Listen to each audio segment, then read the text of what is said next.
Hello. Hello. I'm gonna wait a few minutes.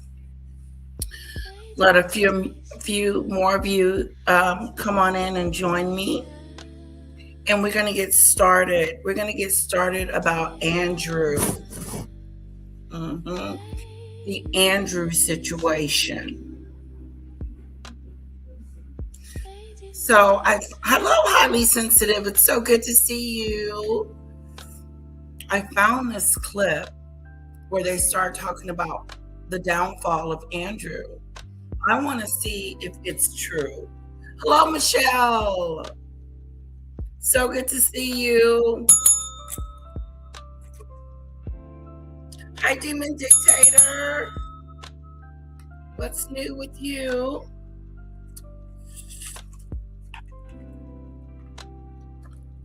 Let's give them something to talk about. Look for my lip gloss, my McAdoo. Where are you, McAdoo? I'm running low. I want to thank you guys for my super chats and super stickers. They are so, I'm so grateful. My little account is big this month, and I owe that all to you. I know I can pay for her half of her tuition right now and pay the other half when I get ready to. When I make some more money. Hello, Pickles. What's up? Hello, Daisy Lee. Welcome. Do you guys know? They seem to think that they know what happened to Andrew. Like something happened to him when he was little, or something happened to him as he was growing up. And the way he grew up or whatever made him a PDF file.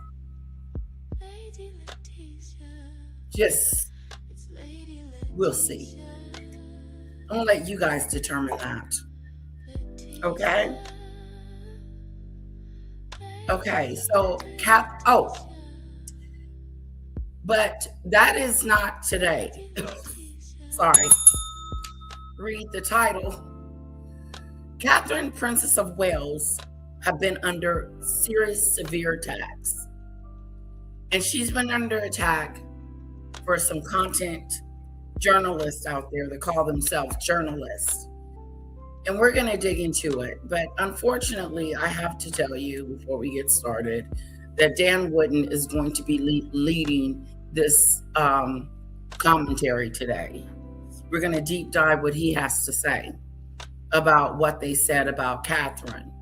Daisy Lee's in the house. So good to see you. Pickles in the house. Highly Sensitive is in the house. Marine. So good to see you.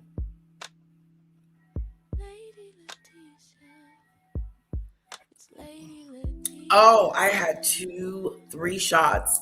I know my nails they're popping off. They do after a couple of weeks because they're so long. But since I'm looking for a job now, guys, which I really am, I started looking last night. I updated my resume with a new email address, and it pretty much stayed the same. I haven't worked in like 6 or 7 years. And so I am trying to get something from the house. So I will be working from home. I am looking for something in human resources, maybe a generalist or HR business partner, or, something to that effect. That's what I'm looking for. If not, because I haven't been at work in so long, I might have to start a little lower, like a coordinator or like a coordinator.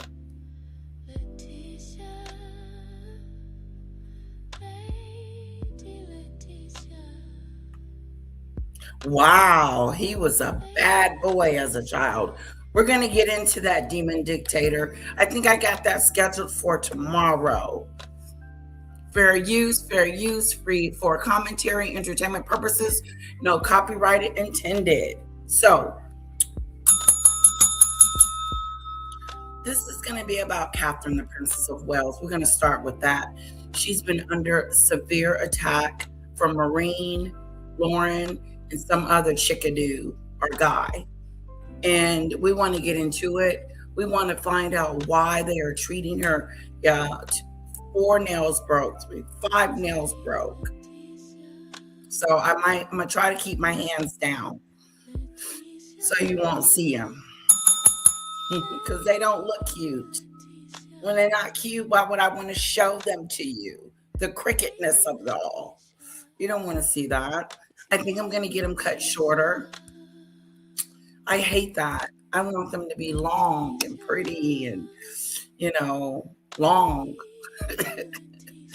I like them long. The longer they are, the prettier they are to me. And since I am looking for a job, I'm going to cut them in half. That means they're still going to be long, but not as long. And then I'm going to tone down the whole design of it, bring it down to like just a solid color, maybe a little bit of flare, but not too much. I'm trying to bring it down for the employee. If I have to go in and interview, I want to be presentable. I don't want any long claws looking back at them and they're like, how are you going to type with those?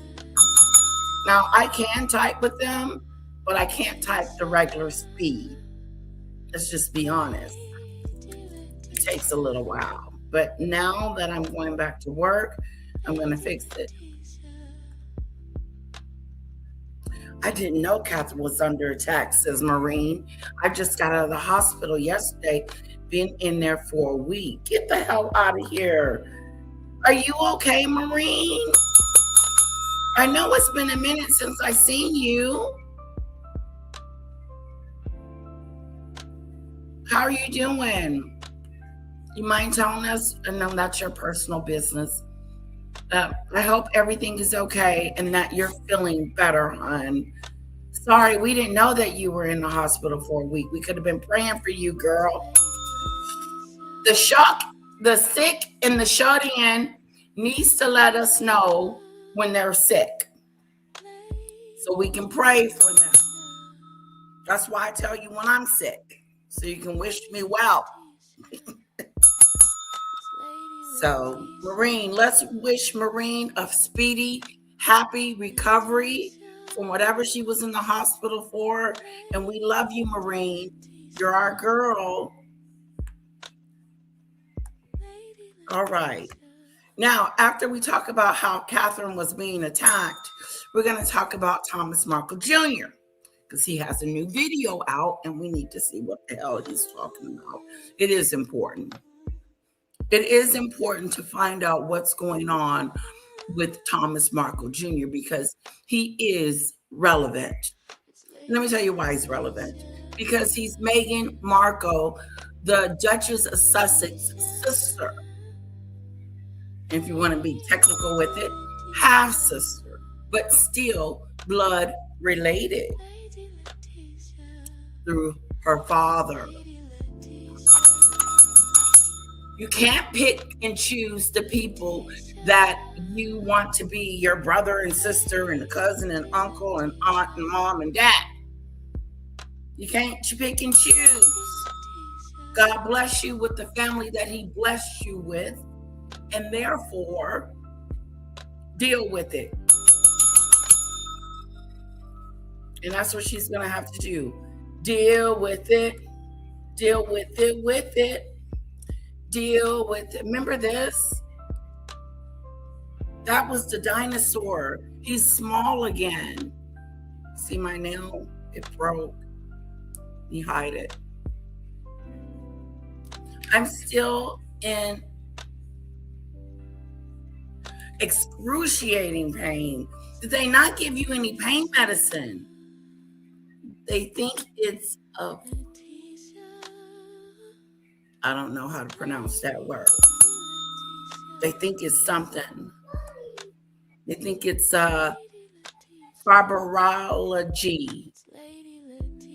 I'll get through it. I'll be back to my sarcastic self soon. Oh, baby.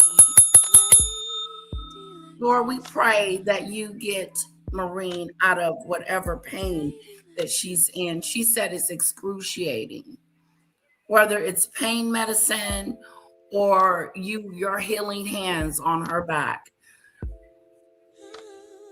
or wherever her pain may be. Just be with her, subside the pain, Lord, and help Maureen through this. In Jesus' name, amen.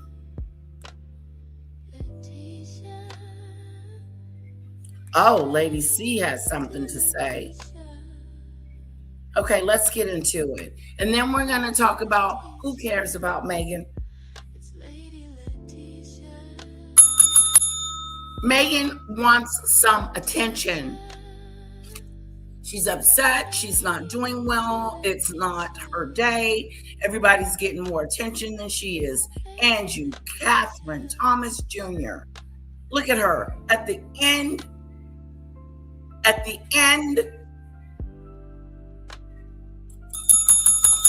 Meghan, you have been booted and scooted to the end of the line.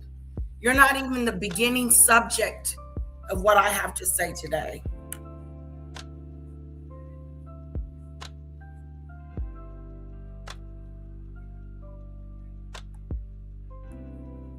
Yes, yes. And whoever you pray to, whoever you believe in, that's your beliefs. I'm just praying to my God and asking him to heal our friend.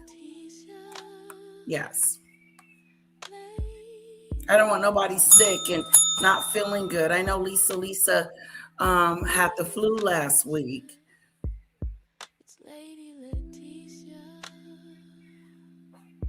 Well, Maureen, you keep us posted.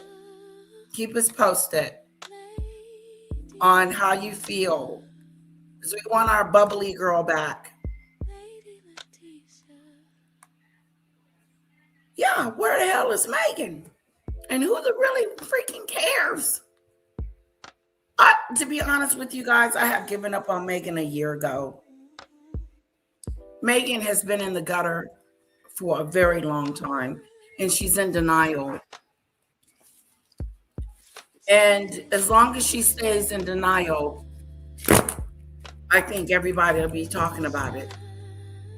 It's astonishing to see the way she acts, the way she treats people, how if it's not about her, she's going to make it about her. I don't know what's going on with my neck. And I know it's not because I'm getting old. I just don't know. So I'm doing some exercises. And I also got some cream that I'm putting on it. Daisy Lee said it. Meghan's boring. Hello, Michelle. Good to see you. Good afternoon. I'm in a rainy Mobile, Alabama, and feeling relieved that the urgent issue was handled and I don't have to travel. Oh, girl, I know how you feel about that, Michelle. Traveling can be very stressful, especially if you got to get on an airplane.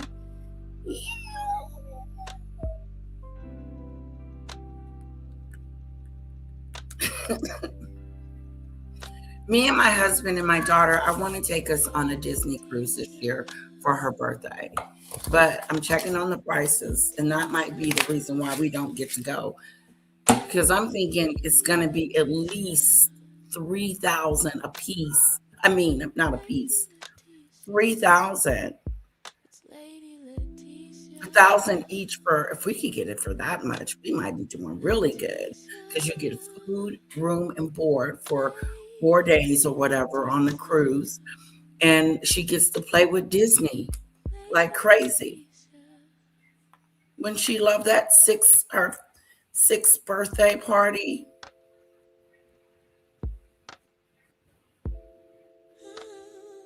No, Daisy Lee. We are not going to Disneyland Paris. Not us. We're going to take a cruise. Yeah.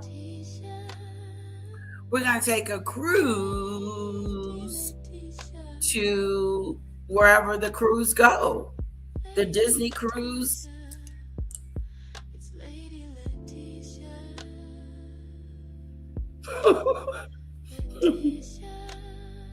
Yeah, we're gonna do a Disney cruise. Let me look it up real quick. You guys want to see it?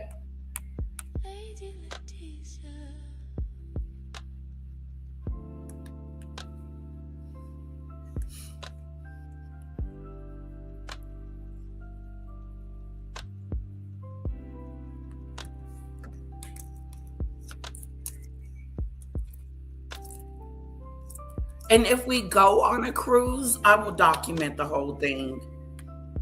I would just document the entire thing for my audience. I could have a princess theme birthday party.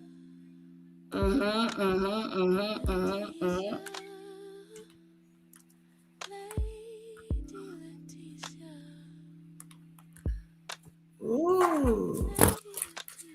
Hot flash in it.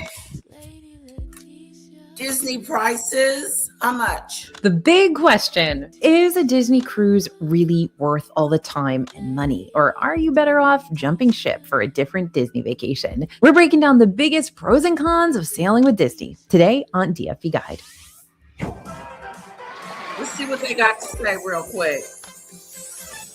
Oh, this is too long. Forever. That is very exciting. Disney is a fun cruise option to really test those waters. But like I mentioned earlier, it's not necessarily a perfect option for everyone. So here are the pros. Disney makes cruising really easy. I remember my first Disney cruise. Disney does a great job of holding your hand and walking you through every step of the process, from stateroom payments to checking in, to getting on the ship and getting off the ship, to scheduling, all of it. And if you're ever confused or have any questions about anything while you're on board, the crew members are great and willing to help.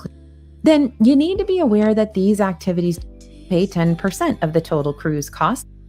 The Marvel heroes and Star Wars Jedis and Buzz Lightyear and Woody and these big names from your childhood and your kids' childhood. But if you're not all that worried about the IP on board a ship and you're just looking for a cruise experience with all-inclusive dining, top deck pools, live entertainment, and overseas destinations, there are definitely more affordable ways to make that. I think we should do the cruise. What do you guys think? Yeah, I'm gonna photo the whole thing, guys. We are going on a cruise together. Okay, we're going on a cruise together. I'm gonna document it from beginning to end. Packing, getting on the road, getting on the plane. Because I know if we drive to Galveston, I gotta see if there is a Disney cruise going. Yeah, going out of Galveston. Because if so, then we don't have to fly to Florida or to some off somewhere, and we can just drive to Galveston. I find it hilarious that when Catherine went to Italy, the streets were full. When Meghan went to Sydney, the streets were empty. Even the penguins stayed away. Girl, don't nobody like you, Meghan. Let's see what's going on with Catherine Adu. I have the wrong thumbnail. Hold on, guys.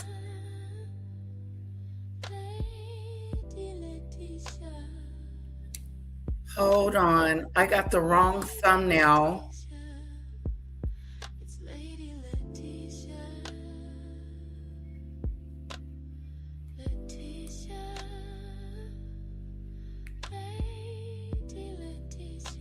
Let's see. I need to fix it. It's not Andrew today. It's Catherine.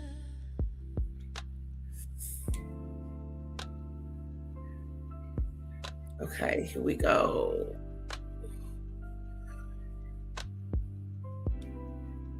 I'm sweating, guys. Woo! Hold on. While I'm doing that, let me pull up what we're going to be watching today. And let me know if any time, you guys please chime in at any time on what you think about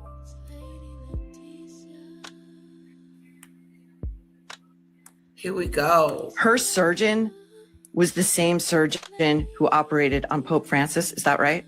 Exactly. As a matter of fact, as a team of surgeons were flown in secretly for that first, you're absolutely right, the first abdominal surgery. The palace has denied your reporting. They're pushing back. They're saying that's not true. I believe you. We should all believe you. Why would the palace lie about this? She doesn't want people knowing the business about her health, okay? Hi, Lisa. And she wants to maintain a sense of dignity around her body because one day she's going to be queen. Catherine has jumped through rings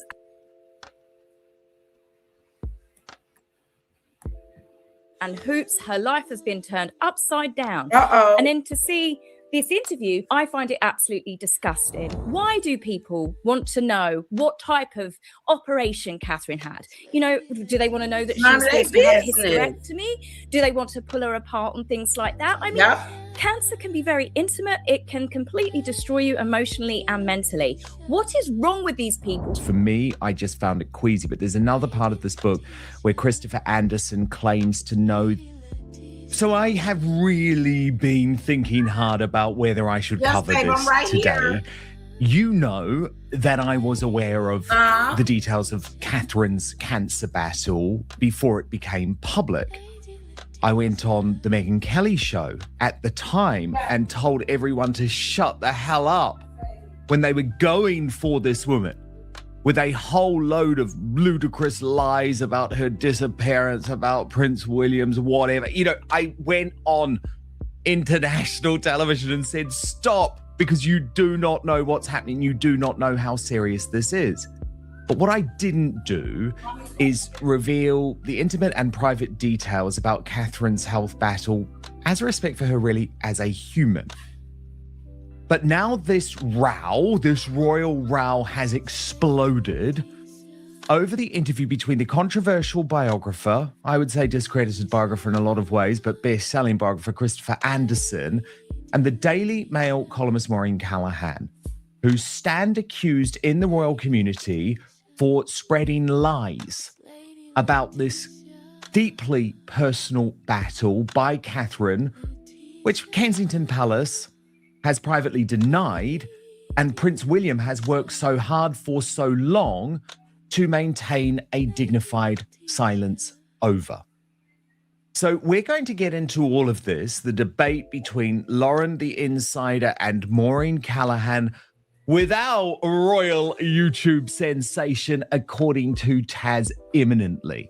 But first, for full context, and I know some of you won't even want to hear this, but I do think it is important to see what Anderson, who has written this book, Kate, The Courage, Grace, and Power of the Woman Who Will Be Queen, claims happened off with their heads, with a team of surgeons linked to Pope Francis apparently being flown in to perform Catherine's first abdominal surgery. I should say that shocking rumor being denied by Buckingham Palace, but you will see as we go on today, Maureen Callahan, backing the muckraking author who does have a long tradition of salacious and universally discredited gossip. Watch. When Catherine had her abdominal surgery, now please let us know if this was the initial surgery that discovered the cancer, or whether this was after the cancer was discovered. Her surgeon was the same surgeon who operated on Pope Francis. Is that right? Exactly. As a matter of fact, as a team of surgeons were flown in secretly for that first, you're absolutely right, the first abdominal surgery, which she thought she was getting for a benign condition. And, Pope Francis had his, the same surgeons who'd operated on him for abdominal problems that he had, were flown secretly in and operated on her at the London Clinic, which is a very famous hospital in the middle of London. So you say she thought she was getting treatment for a benign issue, which would seems to indicate they discovered a mass and they thought it was benign. Right. And, it's interesting that the palace is very cagey about all this. First of all, of course, we still don't know what cancer it was. nor do we know what the king's cancer is. But they kept saying that there was a preventative Hi, Lisa B. chemo that she was having for cancer. Well, no, she was diagnosed with cancer. Once the cancer cells are there, that was what it was for. So the chemo that she had was just grueling, like it is for everyone usually. And she underwent it in this kind of cloak and dagger way that I describe in the book, where she's being driven, in the back of her assistant's car, hunkered down, goes in a side entrance of the Royal Marsden Hospital. For 2 months, nobody knows she's getting cancer treatment because she wanted to wait to tell the kids during spring break, her children, break it to them at home. Now, remember, in this country, Catherine even had to deal with the fact that hospital staff were trying to steal her medical information. And so this conversation turned to some of that detail, like how many surgeons were in the operating theatre and how long the operation took. Right. From how many countries? How many surgeons were there? This was from the Vatican. These were the... Maureen, that is none of your business. That is none of her business, is it? How many surgeons was in there and what went down, what they went in there and saw and they took out and marinated. Like, what the? Get out of people's business. I know we're supposed to be nosy, but there is a limit to nosiness. If I'm in the hospital, that's why I asked Maureen, does she even want to tell us what's going on with her? She might not. Privacy is the key. She all up in her surgeon's house, trying to see what's going on with them. The surgeons who were... Are these private surgeons at the Vatican?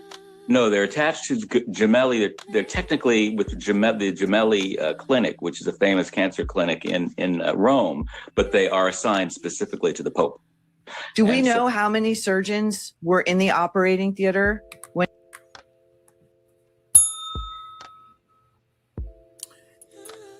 Do we know how many operating surgeons was in the room? Is that important? Do we care?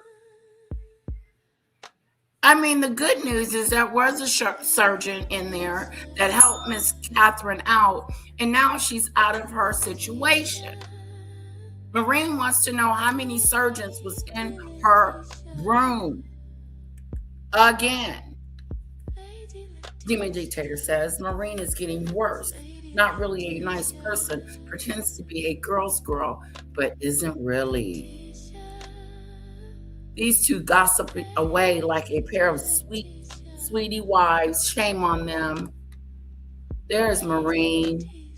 There's our little Maureen. You go, girl.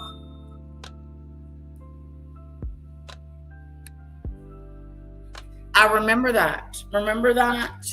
When Catherine was in the hospital about to have a baby.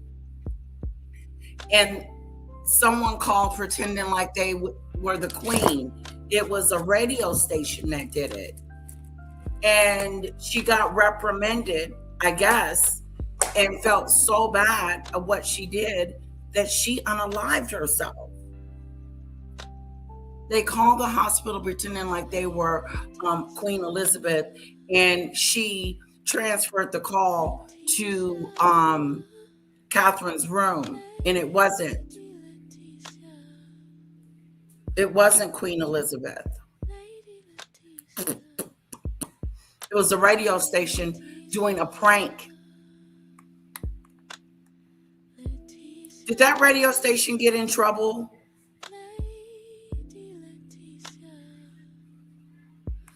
Thank you, highly sensitive. Thank you. How many surgeons? What's their name? What's their background?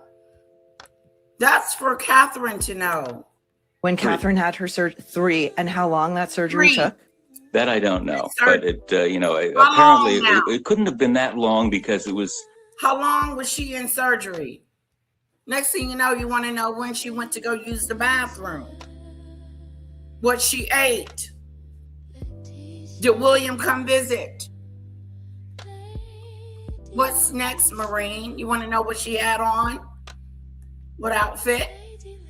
Thought to, when she emerged, everyone thought unnecessary question. That initially, that she looked pretty good.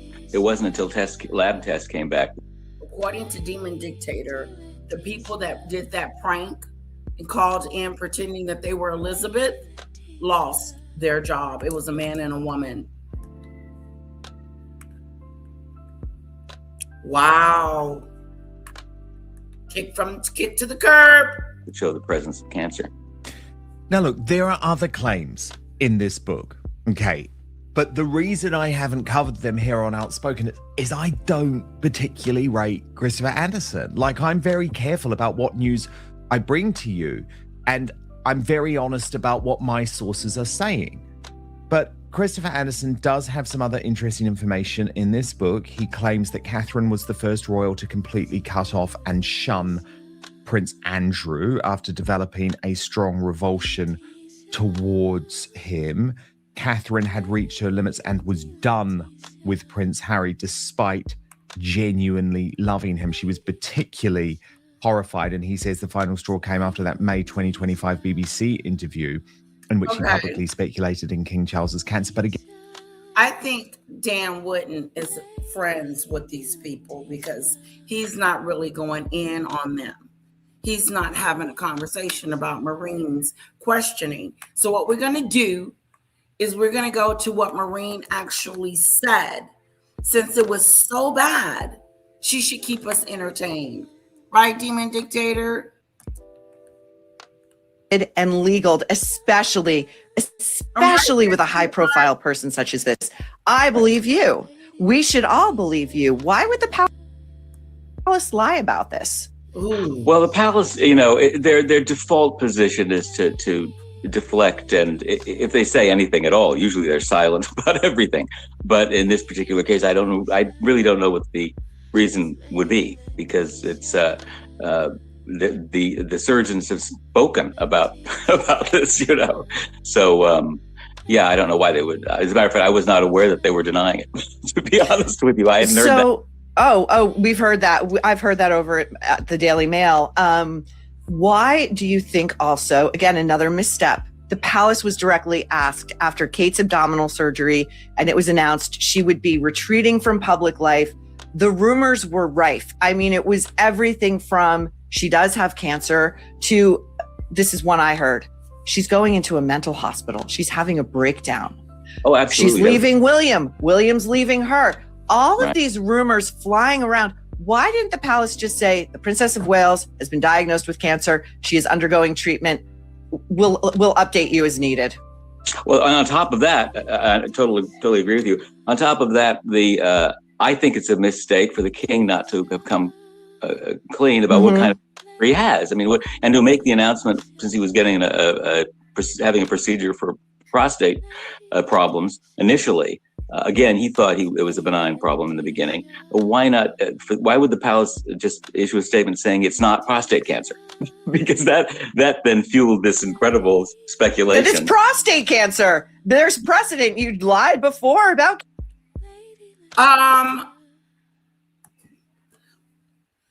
My heart goes out to anyone getting told their diagnosis. It must have been devastating when her biopsy results revealed cancer cells. Exactly. And Maureen is on here acting like she's supposed to know what the cells were all about after doctors suspected it was benign. I think that she told us when she was supposed to tell us. And by right, they don't have to tell. They do divulge information to their public because they feel their public, that's who helped them make money, the public. So they have to divulge the information to their country, to their people. I don't know what's going on up here. All right. Catherine's cancer. I mean, this is the thing, Christopher. It goes to the inherent credibility of the institution. You're not just addressing an ambient rumor. She's sick. You're addressing a very specific pointed question. Does the Princess of Wales have cancer? She does not have cancer. 2 months later, we lied. She's got cancer. Right. But this happens all the time. It's the way they do business. And I've never understood, I think that they always say that Catherine has never put a foot wrong, but the palace constantly does it, So yes, they fuck with them all the time. Don't know why. It was the I'm sorry, but remember the other precipitating event was that badly photoshopped. Was it a Mother's Day photo? And it looked like Catherine had like 2 arms, and then they made. She is really going in on Catherine. Like, my goodness gracious. First, you talk about the C thing. Yeah, I remember when my husband's dad had cancer, but when I met him, he had cancer, but he had overcome it, and then it came back, unfortunately. Very nice father Eric had. It was really, really awesome. These 2 Muffets are laughing about this. Catherine had 3 children to tell, and let them get used to the news. That's right, demon dictator. There is such a thing as need to know. I choose who and if anyone needs to know. That's right, Michelle E. Comment of the moment goes to Michelle E. Now she's talking about this photo, this big photo that was the talk of for a very, very, very long time. This photo situation. Okay. Photo. And it was all about Kate's arm was repositioned and stupid stuff. Now they're going from, she should have told us about her cancer as soon as she got it, instead of waiting a week. First of all, who the hell are you? Who the heck are you, Marine, that I need to be giving you information that has nothing to do with you? And the council can divulge any information that they want.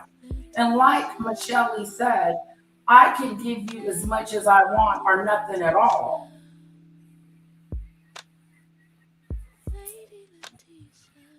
Okay?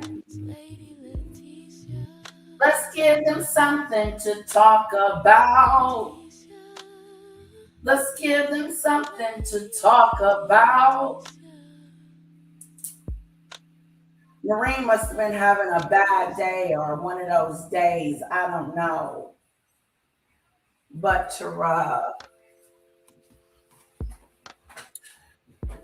back up off our Catherine.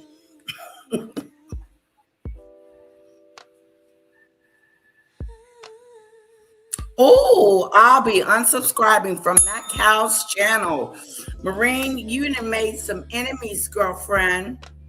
Some enemies, girlfriend. Made my supposition Catherine take the fall for it because she's the family photographer, when William should have been the one to step in front of her and take that bullet because they were trying to conceal she was sick. Right. They wasn't trying to conceal. But at that point, she was. No, that was after she had made that famous March 22nd video. So we all knew. Okay. Yeah, so that happened afterwards. It was to reassure people that she had was going through chemo and was fine. But yeah, so we did. I never understood the uproar. She was tweaking the photograph. So what? But it became a thing. Yes. Who cares? And it become a thing. It didn't alter the reality of the fact that she was there with her children posing in a very sweet picture, to reassure people. I think the thing about her is, she's caught up, and you have to give her credit for being we use the word cunning and shrewd, but she has those qualities there. She wouldn't be where she is today. She has the ability to kind of navigate those treacherous waters of the monarchy. And believe me, that they're throwing obstacles in her path all the time that she has to deal with. Now, it's reported as well that Camilla did not think Kate Middleton was good enough for the future King of England. Well, now you have to look at this in context. And I don't know why people don't remember who Camilla was. Is this let's rag on everyone today? Let's see. She's talking about Camilla. You know, they don't seem there's a way of doing things that monarchy pursues. But Diana never had a solid family background like Kate does. Kate's parents are still very much married and together. Mm-hmm. When the knives were out for her from every angle, and but somehow she managed to survive. And I think it's because of the relationship she had with William. I mean, we can be cynical about these things, but I do think there's a tremendous bond between them, and that's something that Diana never had. If you're going to make comparisons, the obvious comparisons with Diana, between Kate and Diana, they're compassionate. They make the connect. They're kind of rebels in the sense that they're not they're not going to buy the old way of doing things that monarchy pursues. But Diana never had a solid family background like Kate does. Kate's parents are still very much married and together. She never had a husband who loved her, but Kate has a husband who loves and supports her. And even though sometimes it's heavy lifting for her because he's a very introspective, at times moody individual, they are a team. And there is another comparison to Diana. Mm-hmm. Unlike in Diana's time, this was openly discussed in the media, and she eventually admitted it. It's never discussed with Kate, but Kate often, as long as she's been on the scene, but as her role has intensified, she seems worryingly thin. Yes, well, it's true. And everyone talks about it. As a matter of fact, unfortunately, she then had to undergo chemotherapy in 2024. Mm-hmm. And when she made that famous video, and believe me, one take, that she wrote the script. She's a very great communicator when people give her the chance. But she was clever enough to wear a striped sweater to kind of disguise the fact that she'd lost an additional 15 pounds during chemo. That horizontal striped sweater, which is a trick of the eye. It is, yeah. And so she was thin. Incredibly thin. What do you guys think about her talking about her weight? And let's just add insult to injury. She was going through chemo, and chemo does make you lose weight, your hair, and a lot of other things because it's killing things.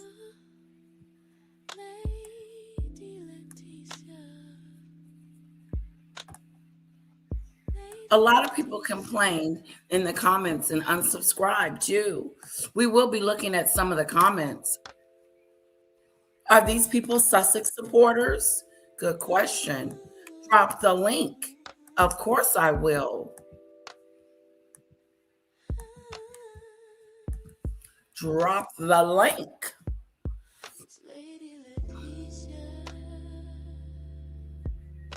Yeah, Michelle Lee, I was getting that. He wasn't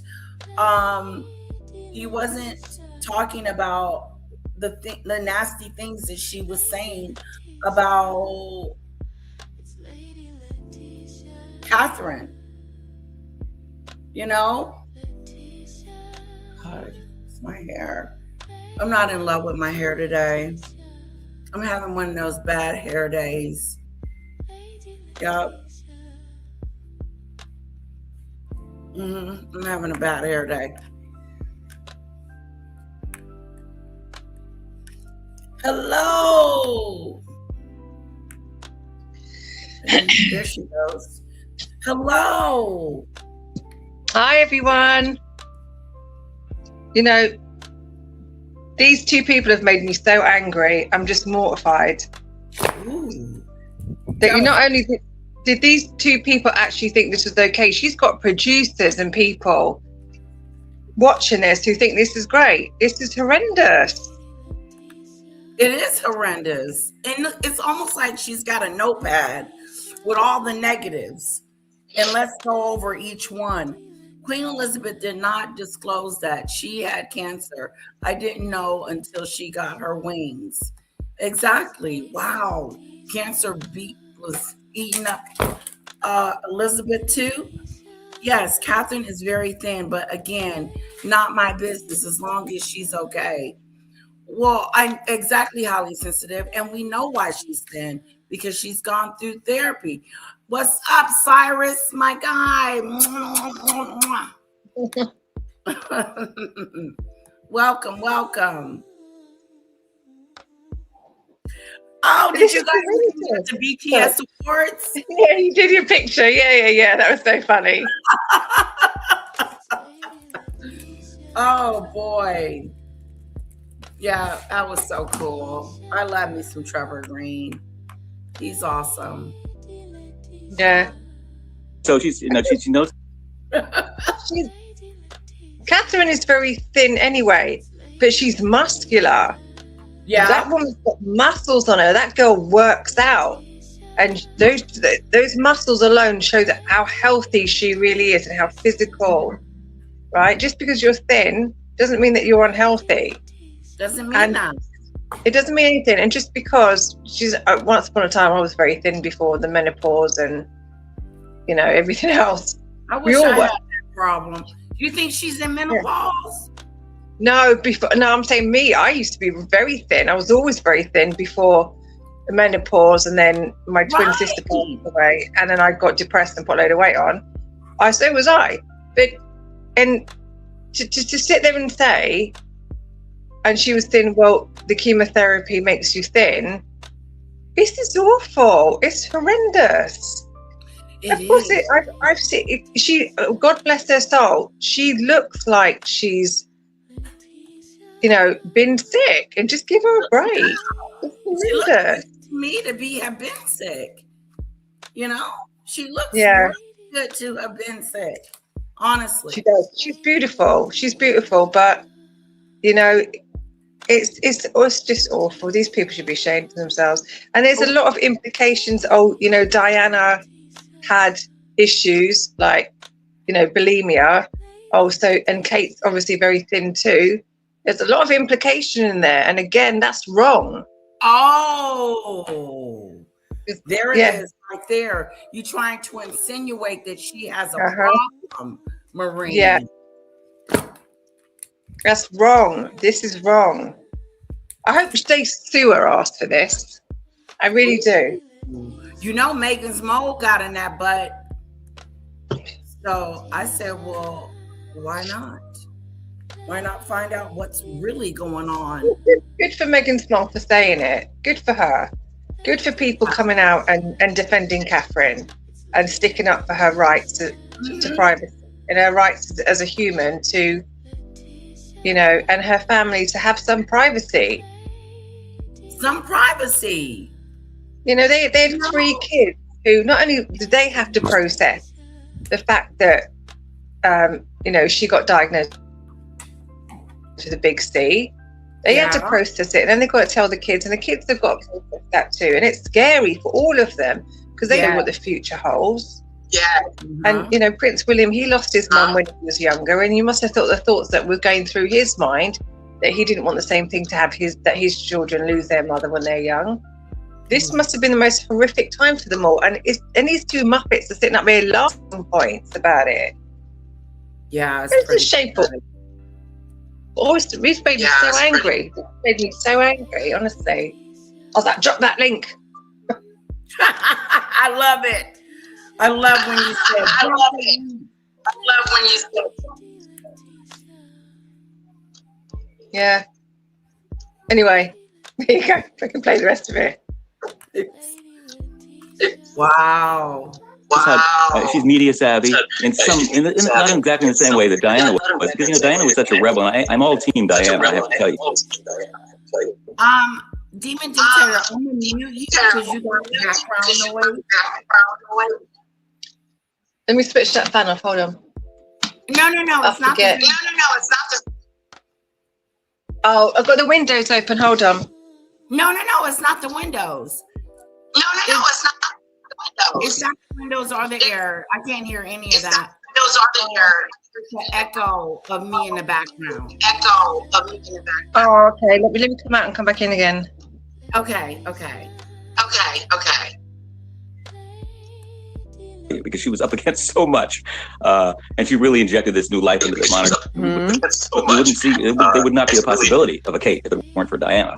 And you know, I just think that now we're seeing a woman like who's kind of Diana 2.0. She has all the help she needs in terms of emotional support from William, I think, and they're moving forward. And George, I think, is going to take the monarchy into the 22nd century. I think we all think George is definitely modernizing this monarchy. I do.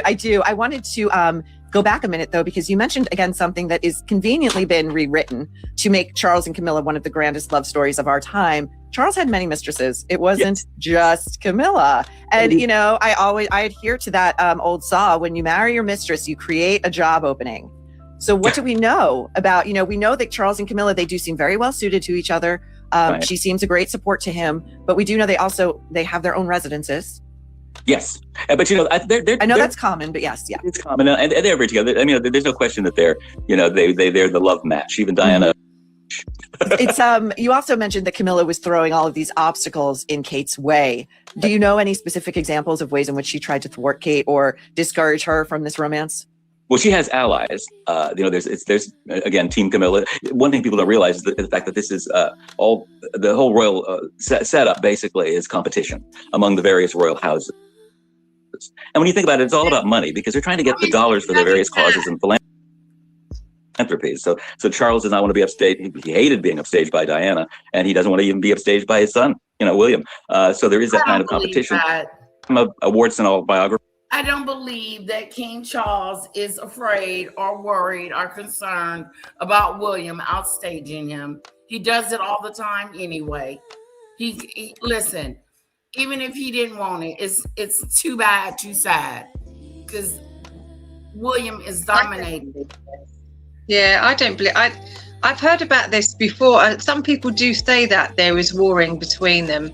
But I just personally don't believe it. They're all, you know, the king is the queen is the queen. You're not going to get higher than that. And then Charles became king. You're not going to get higher than him.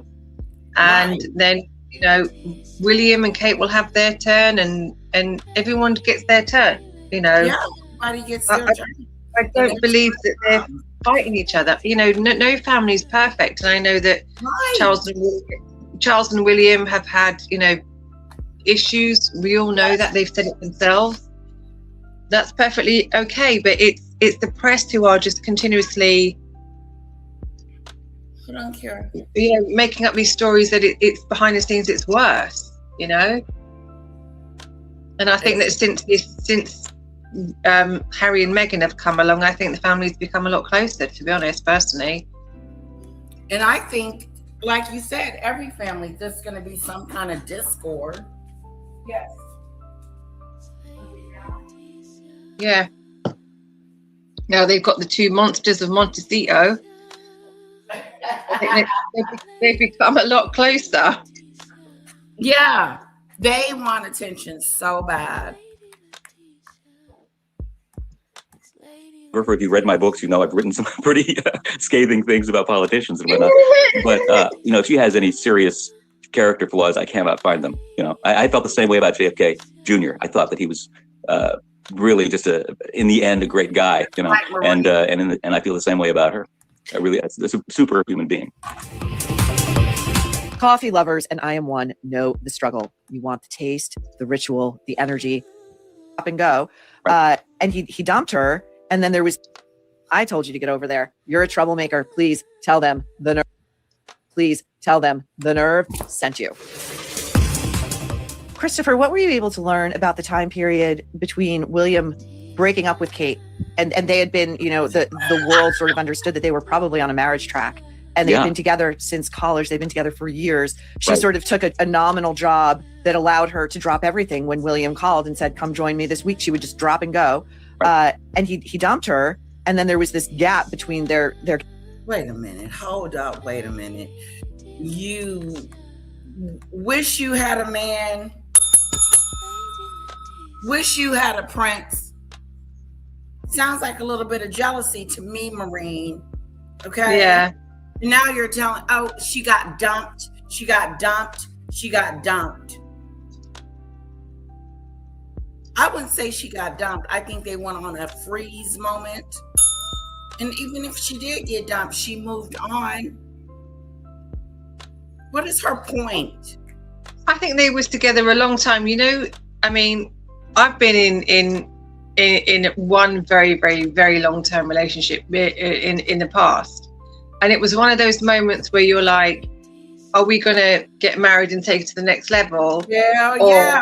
Because you've been together for so long, you're like, okay, are we going to go to the next step, get married and have children? Or we're going to be in friends forever? or are we going to split? Which one is it going to be? Because are we that serious or not? And that's what I believe they got to that point. And in the end, like me and my partner at the time, we just decided we split, and we decided that no, marriage and children were not right for us. We still loved each other. We still speak to each other actually today. So you both agreed. Okay. Yeah, but we decided that marriage and children, because I never wanted kids. I love children, but I didn't want them myself, and he did. And so I said, I'm not the right person for you then. And so I just didn't want kids. No, I don't want them. I love them. But you didn't want any kids. No, I didn't want any children. And it was, and we still speak to each other, but and sadly he never met anybody, and he didn't have kids in the end, but sadly. And I just believe that's what it was. Sometimes you got to just go, we've got to a certain point, we've been together for a long time, are we going to get married? And sometimes that little break makes that decision one way or another, and that's what I believe they have, because they did get back. I've been through that in some relationships where at some point I'm like, okay, what we're gonna do, is this it? And even like the last one, I should have never even been in that relationship, but the one before that, I was like, okay, what we're gonna do? We're gonna move to the next level or what? And no, we were not moving. And so I said, I'm out. And I'm like, I'm wasting my time with you. Yeah, exactly. Because I know what I want. And unfortunately, my mistake of not finding out what he wanted in the beginning. Yeah. And when you're young, you think you've got all the time in the world, and you don't really. No, you don't. You got to put them eggs up and then figure it out. Yeah. You do. And you got to be open. You can't be closed-minded to just a certain type of person. Yeah. You got to open up your heart and your mind to be open to it, not crazy stuff, but the norm. Yeah. It is, Maureen. It's perfectly okay not to want kids. I have friends that didn't want. They were like, no, I got my fur babies, we're good. Yeah, I did. When my twin sister had 2 kids, and I love them and I love children, but I just went, this is not for me. I wouldn't have been a good mum. And I know that. I mean, I would have been. At least you know that there's something that you don't want to do, and you don't want to put yourself in that situation where you have to do it. Yeah. That sucks. I wanted another one, but I'm too old. And when I say I'm too old, not too old to carry the baby, because they said I could, but I'm just physically and mentally, I just don't think my brain will be able to, it's just too much. I know what you mean. Younger, I could have easily pulled off 2. Yeah. But it's hard work having kids, and you gotta want it. Hard work. You have to want it badly. You have to want it, and I just didn't. I always said I'd love to meet someone who's got children and be a part of a family. I just didn't want them myself. Well, you act like you're gone. You still have an opportunity to date, to have fun, to meet. Yeah, if you want to. That's if you want to. Yeah, of course. I'd love to meet someone. And like I said, I'd love to meet someone who's got a family and be a part of a family. But I just didn't want to. Like, I'd love to be a stepmom, but I just not kids. Oh, you know what? RGM is single. Who is? RGM is single. He's an engineer, I think. He's an engineer. His name is RGM. And he said he was single. And I told him I would be looking out for him. But I think he's in the United States. That could be a problem.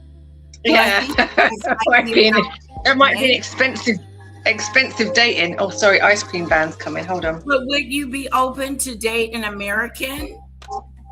Hang on. The ice cream man is coming down the road. Who wants ice cream? Who wants ice cream? Not our street, honey. From Kira's gonna get ice cream. Okay, I'll tell him to come down the street. I'll send him down, Kira, when he's finished with my street. Thank you. Judy Bird in a long distance relationship. Yeah, I need pictures of what he looks like first to make sure. What's your type? And I asked you this question: are you open to with an American relationship? Yeah, nothing wrong with American. Okay, but if it's different countries, it's complicated. Different countries, it's complicated. It is very complicated, but it can make a difference. It could work. How old is he? Sorry, side chat. We're just having a chat amongst ourselves. How old is he?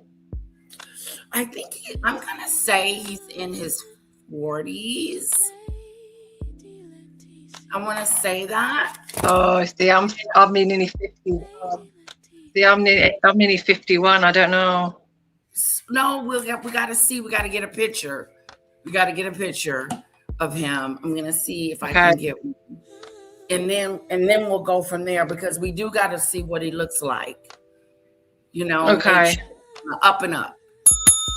And then I'll find out what age he is, and but he's been single for a couple of months now. Mm-hmm. Okay. Long enough for the relationship to be over. Yeah. Okay. So yeah. Why not? It's not gonna hurt. But I'm 51. You might not want an older woman, or not. Some people do. You never know, and he may be the same age. I don't really know just yet, but I'm gonna check into it. You guys know who RGM is. Let's get into his business. I want to know everything there is to know about him, where he lives, all that good stuff. Maybe you can come make a visit to the United States. You never know what might happen. What state? What state? I gotta find that out. Texas. I gotta find out what state he's in. RGM, if you're out there, he's been in my chat before. Yeah, he's out there. I'll get him. I'll get his age. I'll get his, how tall he is.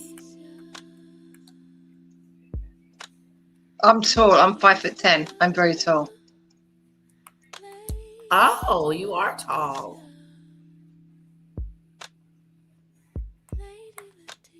Okay, highly sensitive. I know that's right. You're an aunt. I was an aunt for a long, long time. Yeah, that's the thing, highly sensitive. You gotta want it, or you gotta want it, and if you don't, Yeah, you gotta want it. Because right there, like me and my husband was like on the cusp of like, should we do this or shouldn't we? And I was like, it's not going to be about me anymore. And that's going to suck a do.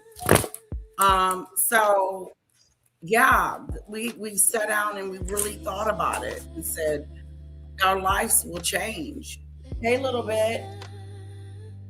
Yeah. And it did. Why is this scary, Elle? Elle's in the chat. Here he comes. Yeah. Maureen. You're right, Maureen. Moldy. I'm going moldy and better things tonight. Daisy Lee said RGM seems very kind, which he is. He was up on my panel once, and a lovely and polite to me always. He's always nice and polite to me too. He seems like a very nice human. Yeah, I don't want to just you up with anyone. But we still got to get to know a little bit more about him. This is starting to sound scary. Which part?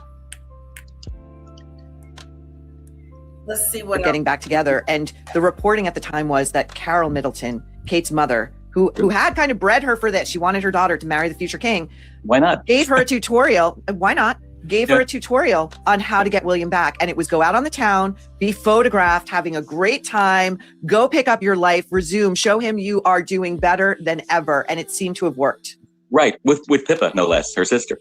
I was in London when that was announced, and it's funny because I had a book that we had just closed. It was going to press, and it was about part of it was about the relationship between this young woman and him. And of course, they'd been together for, at that point, 5 years, and we thought any moment now they'd announce their engagement. Well, he calls her and breaks up over the phone. Brutal. Brutal. Right? Brutal. And boy, who was responsible for that? Camilla and Charles, because they both basically pressured William into either asking her or just cut her loose because it's not fair to keep her hanging. Exactly what Philip did to Charles regarding Diana. Exactly. He'd been on like 3 dates, and Right. Philip says to him regarding this 19-year-old virgin he barely knows whose sister he dated, Right. you better shit or get off the pot in some substance. You better make her an honest woman. Yes. And he forever blamed Philip for that catastrophe. And he turns around and does it to his eldest, the future king.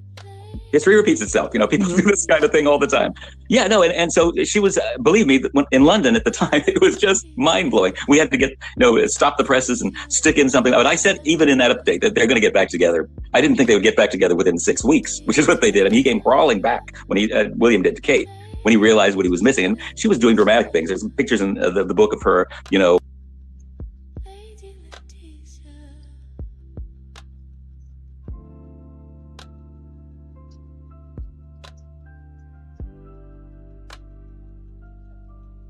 Are you there, Letitia?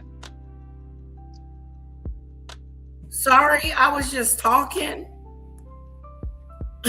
You're on mute. Sorry about that. What I was saying is William is lucky to have Catherine. He almost messed up and didn't get the girl. And then he would have been with somebody else, probably not Catherine, as wonderful as she is. He realized, oopsie days, he was missing her. I miss you. I it's think true. exactly what you said. Catherine's like, look, I'm tired of being, waiting for you to decide on what the hell you want. And I'm right here in front of you. And if you don't get a clue soon, I'm out. Yep.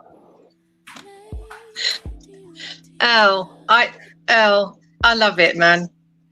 First of all, you're talking about finding out all you can about a stranger. We're actually joking.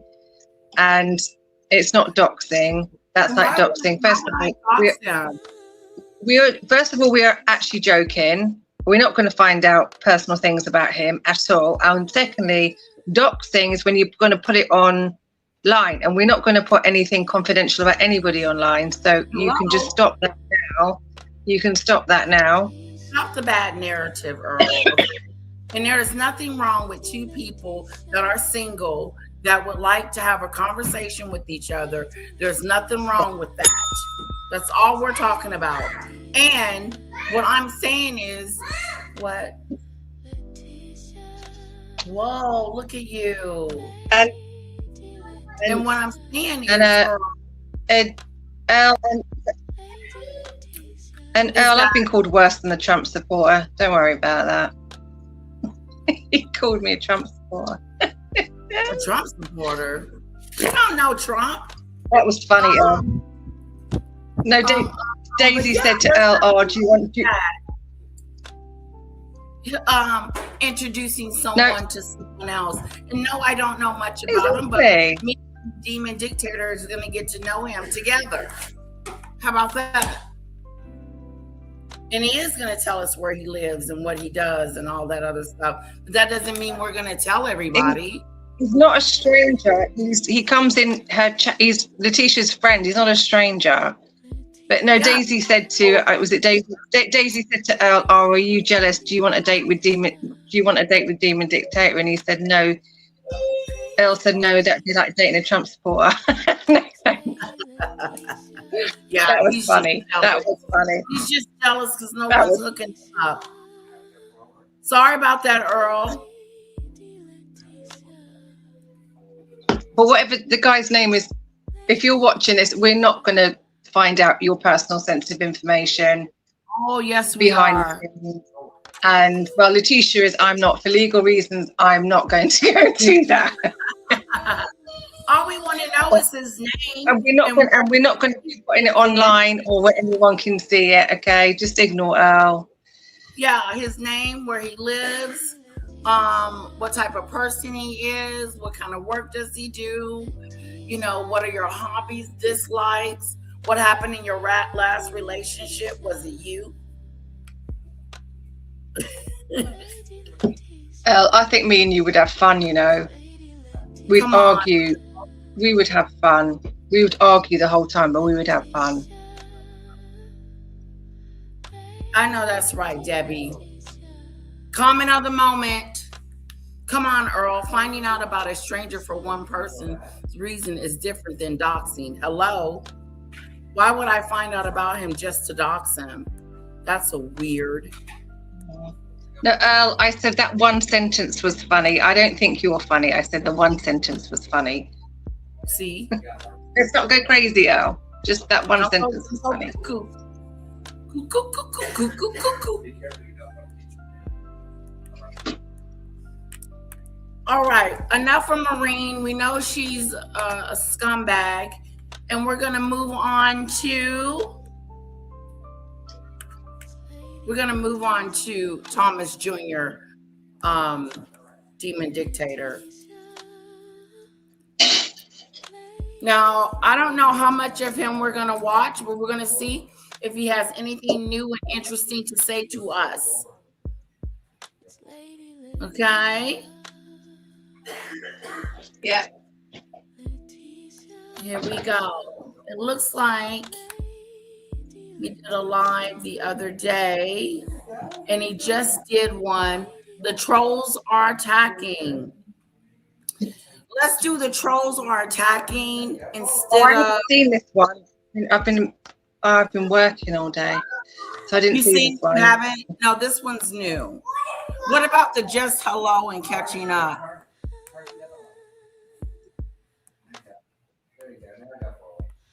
That one when he was Markle in the black dress, I was laughing so much. It was Yeah, so that funny. was good. He needs to keep it up.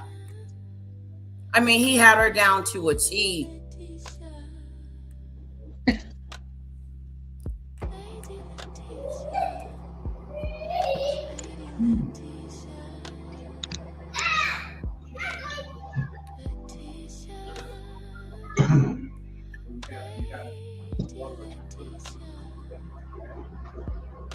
Well, good morning, good evening, good afternoon, everybody, and thanks for joining in. You're probably looking for the earlier program, but obviously we keep having technical difficulties, God knows from where, but pretty sure I know where. It's endless. It is endless.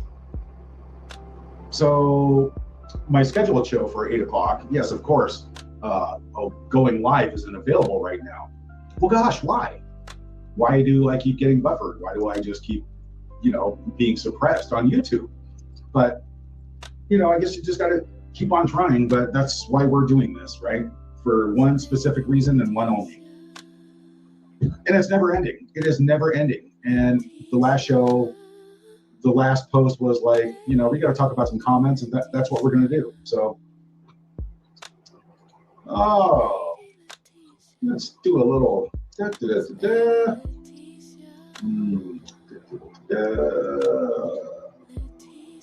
hours. We're going to be talking for a while. Hang on one second, guys.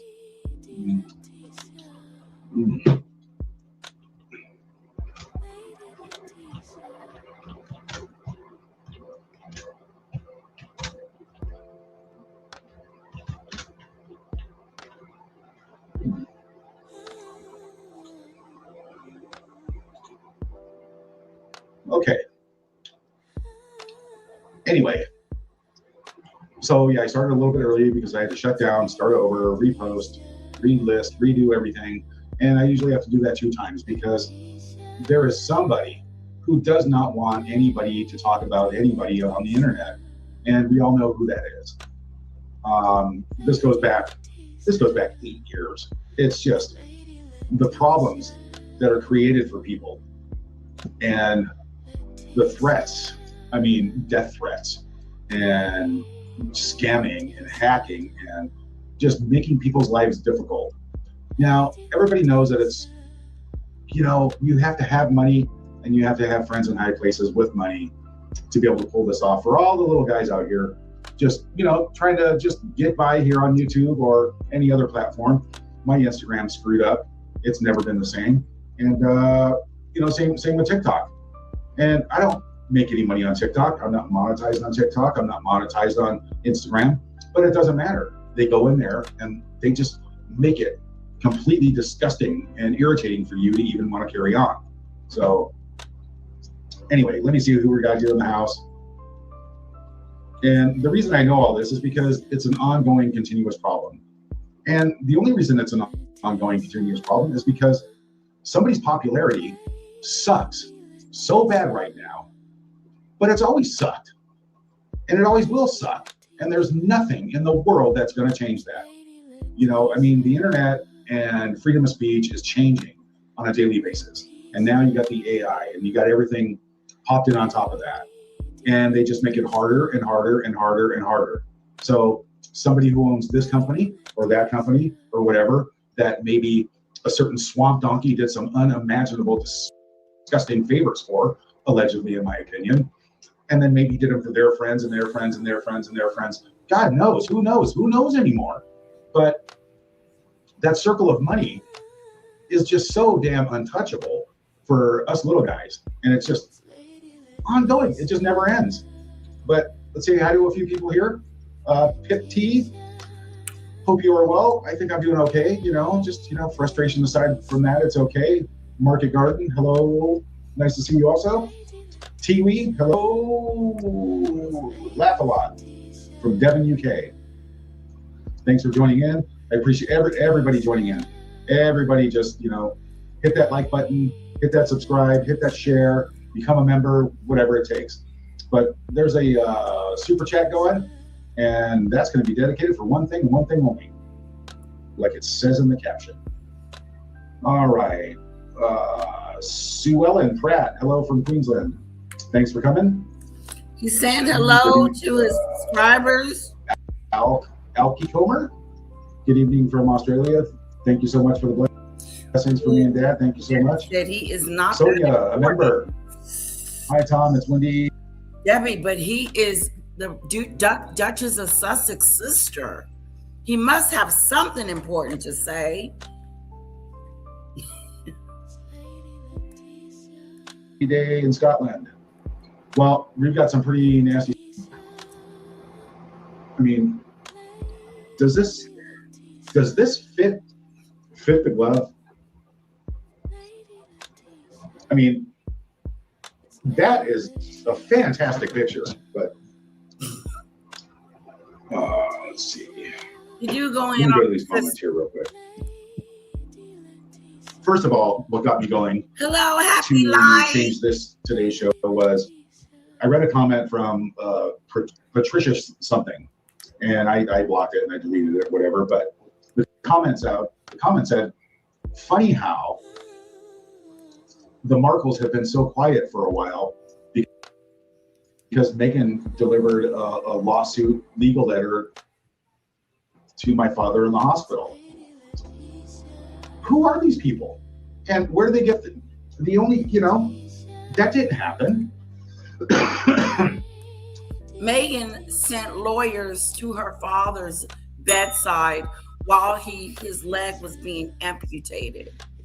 Instead of checking on her father, to see if he's doing okay and if he's all right, instead of that, because everybody, the media, the countries, and everyone was wondering, was she going to reach out to her father during this particular time? And they asked her, and she said she doesn't have his phone number, making excuses. I sent him an email that was returned. I don't know the phone number to where he's at. Every excuse in the book that she thought she could come up with, she came up with. But guess what? The excuses wasn't excusing. Okay? They were not doing their job. She looks like an idiot because she didn't go see her father. And now, to put icing on the cake, she is going to bring lawyers inside her father's hospital room where he's trying to recover and recoup. And instead of sending him some flowers and something nice to get well soon, she sends her lawyers. I'm sending my lawyers over there. Yeah, that was me. That's the low. Yeah, it was a very low blow. Hello, Happy Life. It's so good to see you. It was the lowest of the lowest. But here's the kicker. Then she goes around to these hospital beds and rooms like she give a care. And you don't care about these people. Your music's really loud. Yeah, your Lady Letitia's music's very loud. I'm not sure if you know.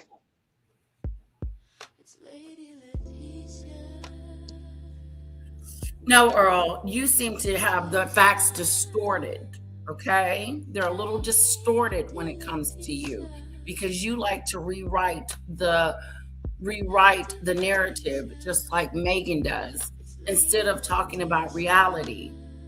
Like, because right now your girl is somewhere pouting because ain't nobody talking about her as much as we used to. We're talking about other people, other royalty. You know she's gonna get upset. Your Lady Letitia music is very loud. Over. My music is loud. Yeah, you can't hear you behind it. It's very loud. Yeah, it looked like it just got loud all of a sudden. Oh, I think it's your background. Yeah, come back in. Is it me again? Come back. Oh.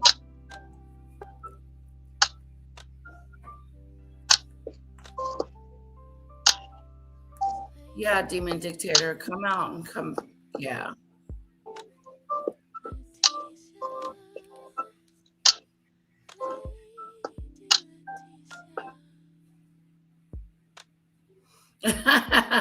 Tell him, Cece. They're not facts. They're narratives.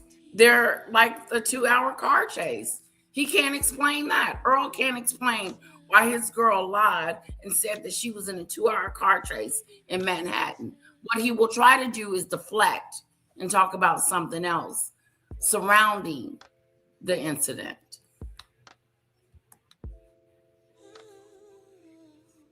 She proved to us. You have proven to us, Meghan, despite all this philanthropy crap-a-doolittle that you so-called is all up on, you have proven to us that you don't care about anybody but yourself. No one but yourself. You showed us with your father. Is that factual, or did they come from this brother? The brother seems a little envious to me. Oh, is what factual? Lisa.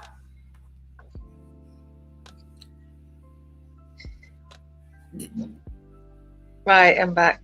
Yeah, the Netflix, all the Netflix documentaries that Oprah interview was proven with solid facts to not be true. It was proven to not be true. Anyway. Yes, he does, Cece. I believe Earl has a crush on Meghan. But you know, Earl, she wouldn't give you the time of day. First of all, you ain't got enough money for her. And you ain't got enough clout. The facts of what Thomas said in his own documentary, the facts are what Meghan said in Oprah in her Netflix doc. No, I heard it for myself, Earl. I heard it for myself. And I took it and made a conclusion that Meghan sit on Oprah Winfrey's couch or sofa or wherever they was, and she sat there and lied to the United States and the whole universe, lying to us. It was, but they were proven with solid evidence that to not be true. She's like a daughter. Please. She would treat you just like she's treating her own father. What would make you a different from her own father? Her father gave her everything. He did everything for her. He was nice. He was kind. He wasn't this evil monster. She had a great dad, a great life. But now that she's done with him and he has no use to her, she's thrown him away. And Earl, she would throw you away too.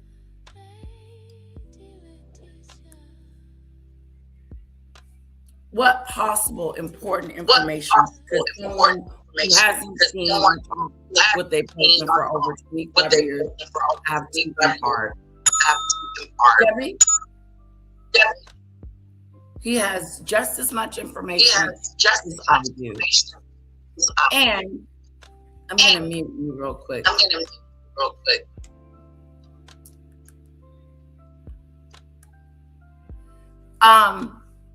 He's the brother. Whether he knows her or not, he still has information that could be important to us, at least to me.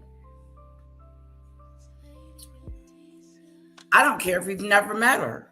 He still has something to say. And as long as he has something to say, I want to hear what he has to say. And the information that he provides, some of it could be useless, but some of it is very interesting to me. Just like when he noticed different things about his sister, the fact that she didn't come visit the father, the fact that she didn't help financial, the fact that she has kicked her father to the grave. Yeah, he has a right and a purpose to talk about it. I would. That she sent lawyers to the hospital. That's fact. That's factual. That's factual. This is what happened, Lisa. Let me break it down to you, girlfriend. So when she found out her father was in the hospital, Meghan Markle, the Duchess. When she found out her father was in the hospital, she lied to the public and said that she reached out to him through email. Pick up the phone and dial the hospital's phone number and say, "This is Meghan Markle, the father of Marco. I need to speak to my dad." Is that what she did? Hell no. Then she lied and said that she doesn't have his phone number anymore. Meghan told us, "I don't have my daddy's phone number anymore, so I can't get in contact with him." You're a liar. Because he told us, the father said that he hasn't changed his number ever. He's at the same number forever.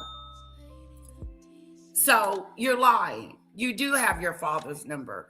And even if you don't think you do, someone can get it to you, Mega do.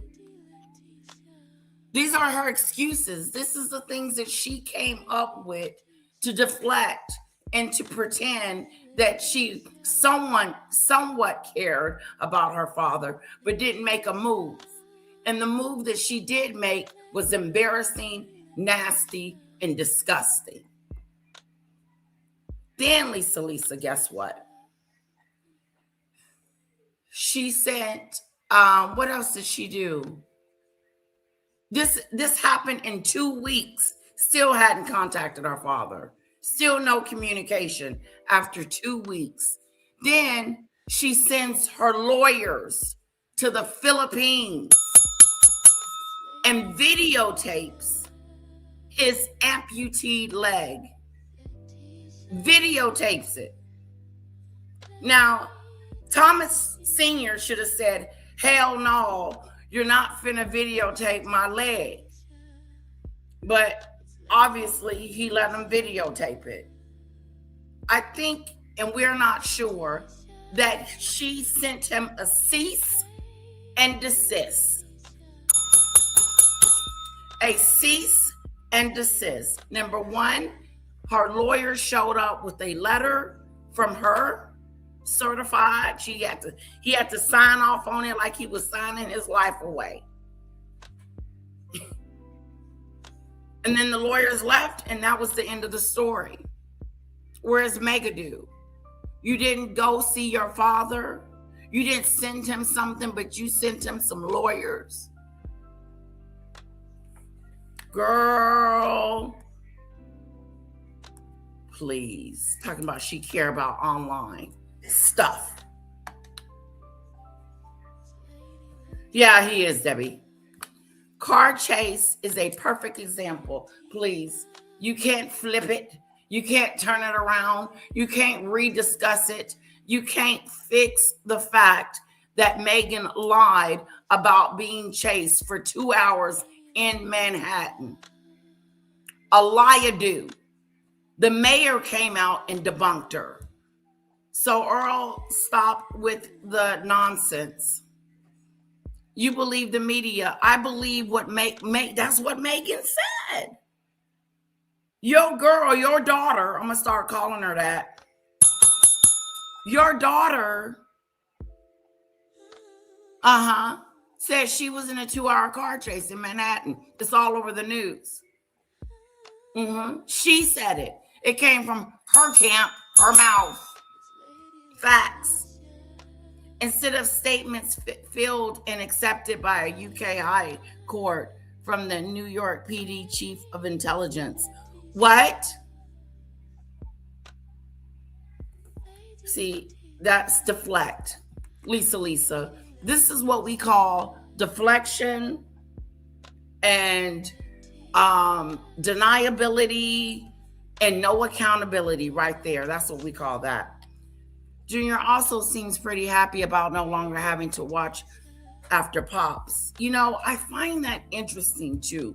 Who's watching him now? His new bride?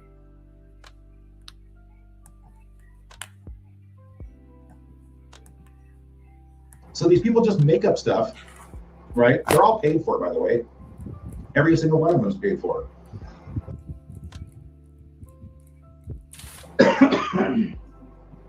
But, you know, it's just like.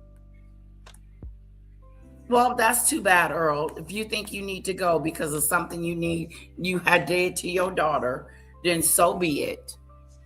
Okay? But just so you know, Thomas Markle Sr. didn't do anything to Meghan but birth her. It made a menace to society. She lied 3 days before she lied on the Oprah interview. She's a liar. She's a liar. She's a bully. She's not a philanthropist. She lied about going to see, reaching out to her father. She lied about those attempts.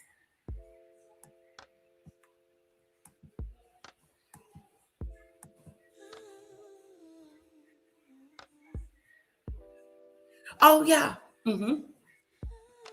Yeah, that speaks volumes. That says a lot about your girl, her heart, her soul.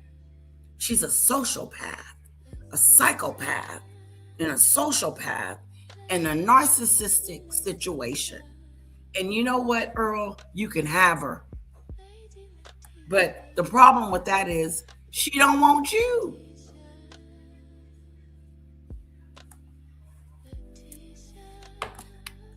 Samantha are dead to Meghan. Yep, that is true. The whole family is dead to Meghan because Meghan is too good for them. I'm better than my brother and my sister and my father. They're beneath me. My sister has an ailment. My father has lost a leg now. And Junior, I just can't stand him because he's always on YouTube telling the truth about me.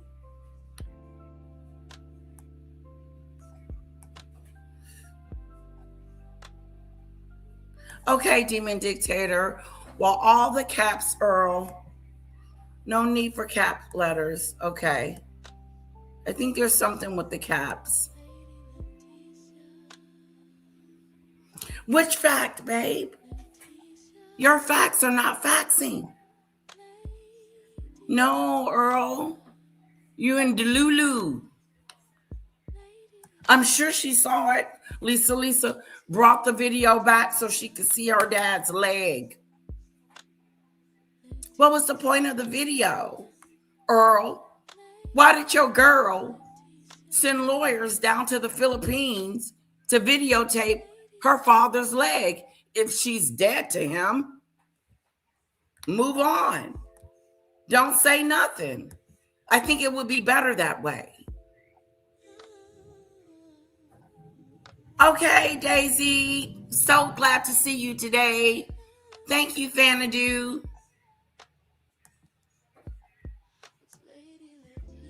Earl's wrong. That's why he's so uptight. No, he's okay. I'll let you know when he's being bad. Okay, let's move on. Let's see. Like, who says stuff like that? These people are so hardcore dedicated to protect somebody so unworthy of being protected. You know, and I don't need to mention names because I don't need to mention names because everybody knows. Everybody knows. And it just goes on to the same old song and dance that's been going on for the same old song and dance that's been going on since when? Since she met him? Since she came in like a wrecking ball? Do, do, do, do, do, do, do. Yeah, she came in like a wrecking ball. Nope, he may or may not have nothing new to say today, Debbie, but there's always a chance. There's always a chance.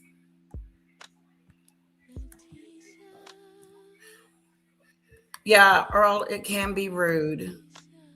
It is correct that whomever took whatever Dominic Meghan Markle had delivered conventionally went into Mr. Markle's room after T Jr. left.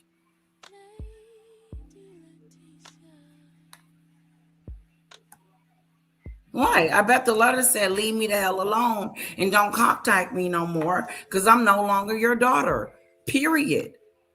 That's how she's talking to her dad. I'm no longer your daughter, so let it go, forget about it, and move on. I want nothing to do with you, Daddy-ola. For 8 years now, right? 8 years. You start your relationship out with a lie. A lie. Straight out lies, right? So what do you expect people to do? Especially family members. I just wonder how many times have Meghan lied to Harry to where he knows she's lying to him and he accepts the lie as being fact.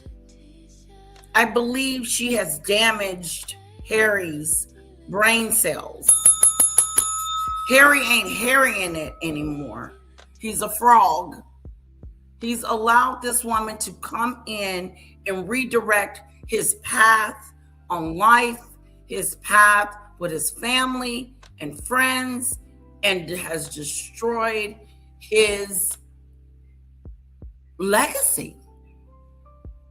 He's no longer a working royal. He's exiled.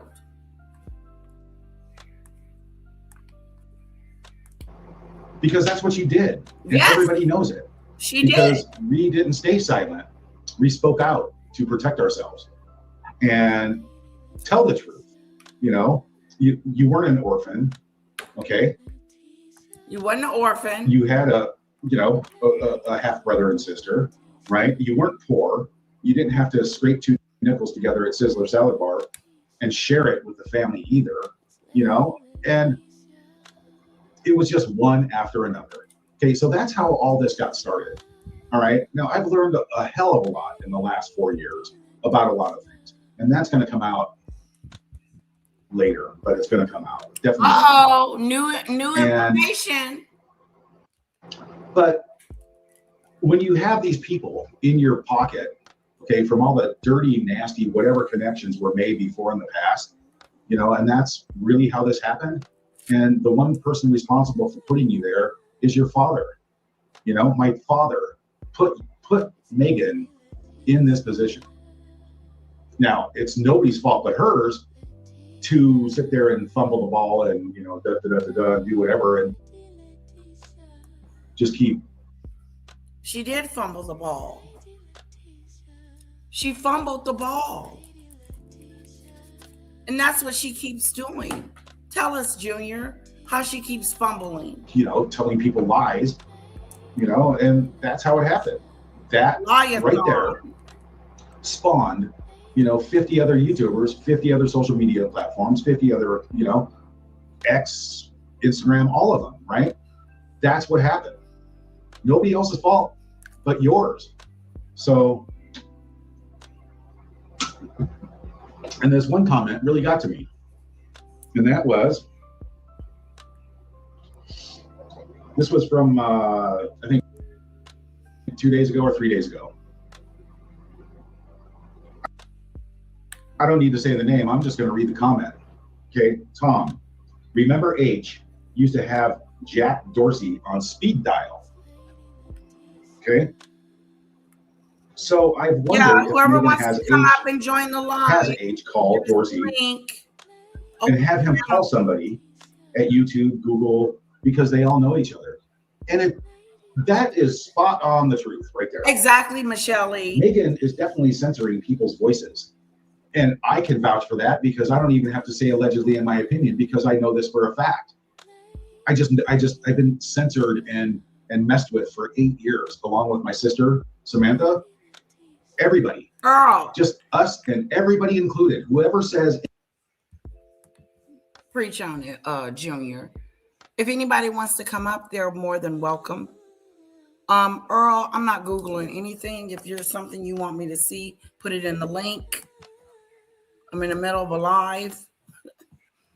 Harry never had a brain. Ooh, Harry never had brain cells to destroy in the first place, Lady Letitia. Harry, dang it, you're getting cut off.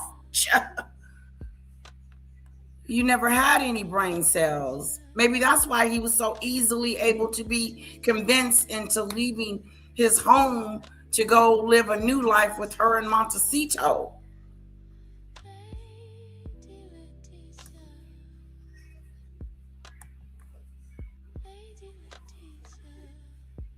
It is new information. And even if he's regurgitating, it's true. Hello, a Queenie.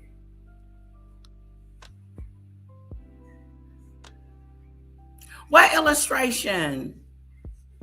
No, I didn't. Oh, God, if Earl comes up. You're welcome to come up, Earl.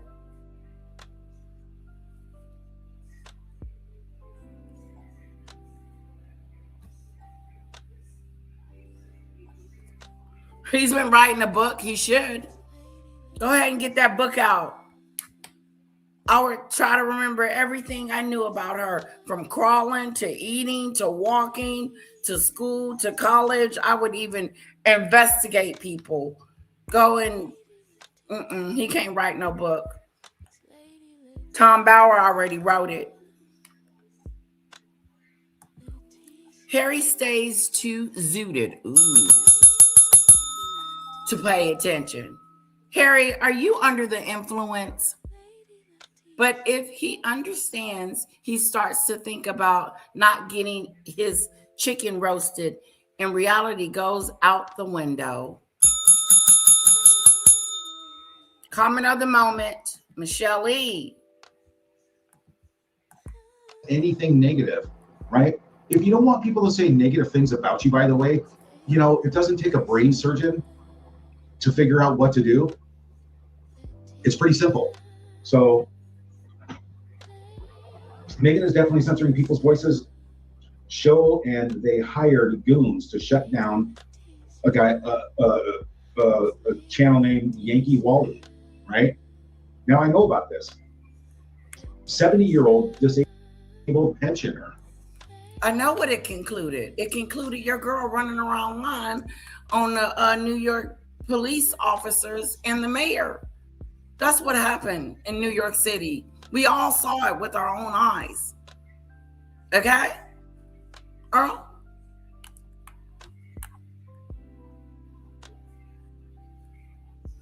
Oh, the New York mayor responds.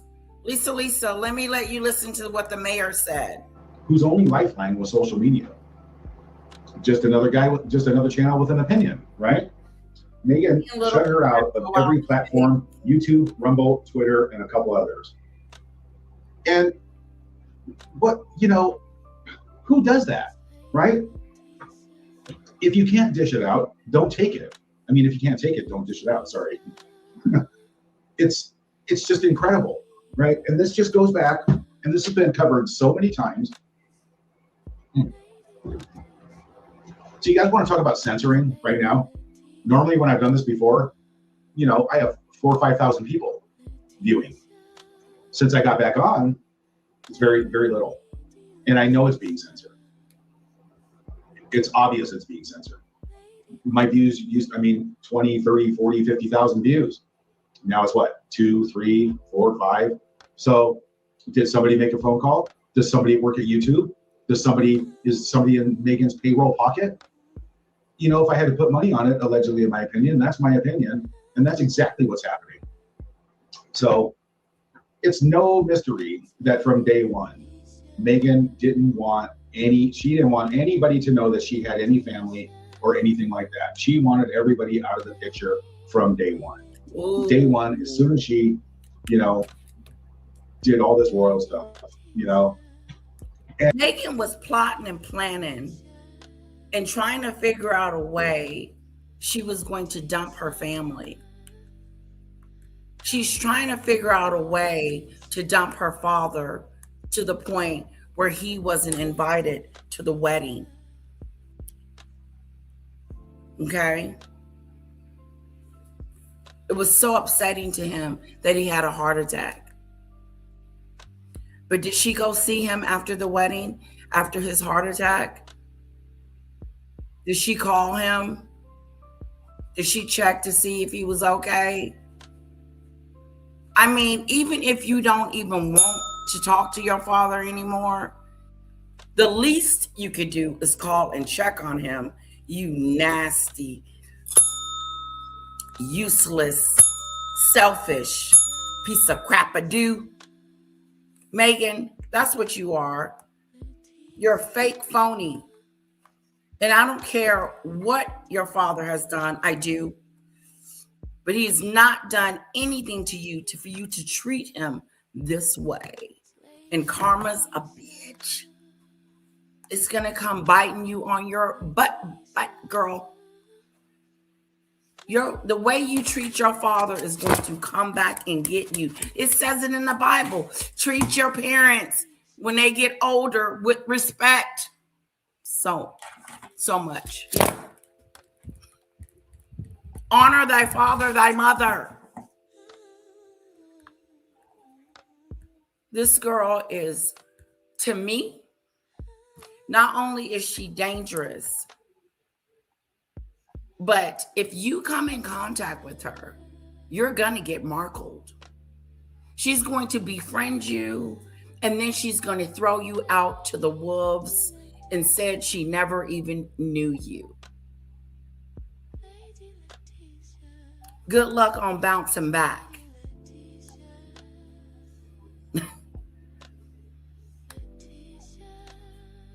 Oh, Lisa feels bad for Earl, guys. That's okay. Sometimes we do go a little hard on Earl. I have to back off sometimes, Lisa. Yes, she did. That's so sad, Marine. Are you just not finding out, love? Earl, come up. Come up and state your claim. We'll give you the floor. Try to convince Lisa why Meghan is such this great, wonderful person. Why it was okay for her not to go see her dad. No, I think Junior has every right to talk about his sister and talk about what she's done and what she's doing. Whether it's regurgitating it or not, it's still important. Anybody wonder how the guy is living? He has no visible means of support. And guess what? You would think somebody with millions and millions of dollars would give a shit about someone that's less fortunate. But she doesn't. All she does is dress up in thousands and thousands worth of jewelry and luxury clothes and go around people that are less fortunate than her and throw it in their faces. Why are you going to a soup kitchen with all this jewelry on? You want them to compliment you, Meghan? She's tone deaf.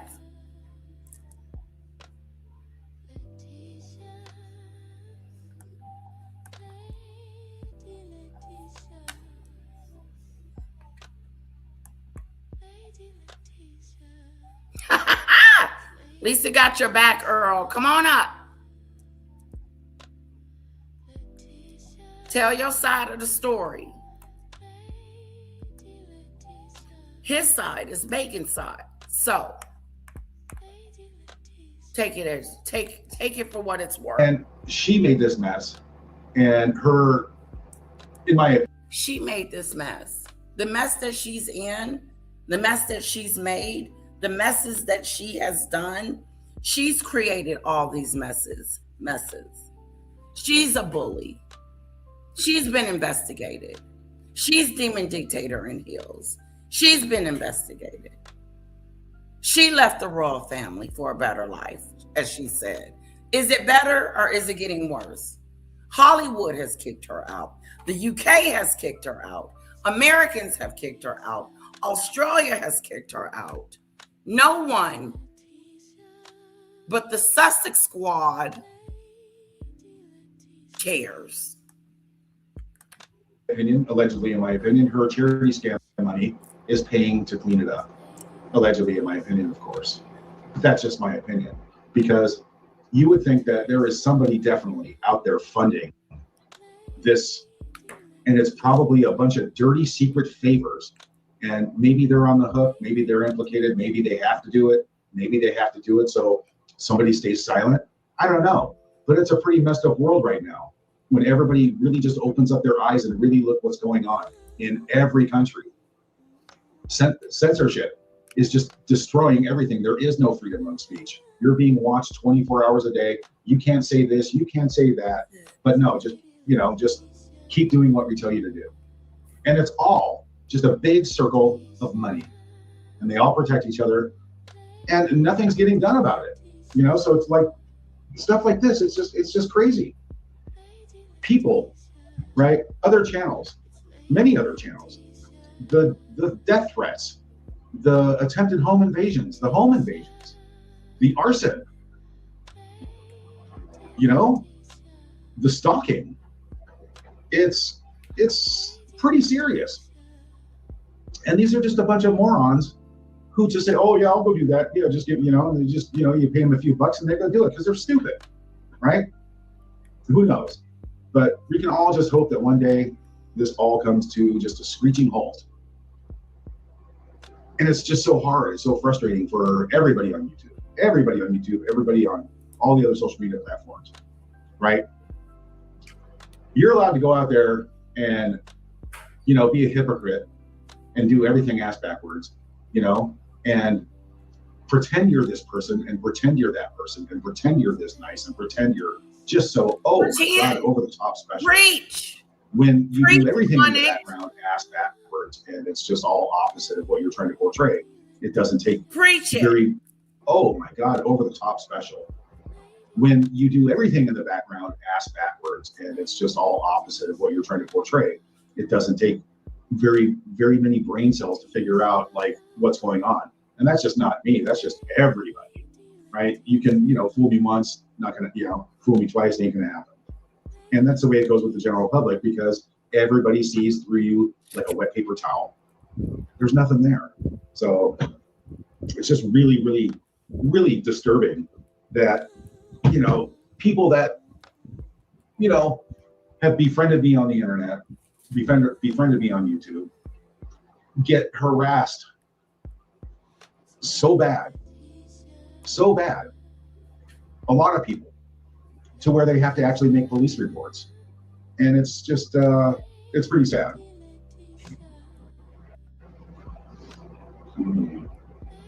So basically, if I'm not mistaken, correct me if I'm wrong, but he is saying that basically that the Sussex Squad is making people that are bullying people to the point where they have to call the police.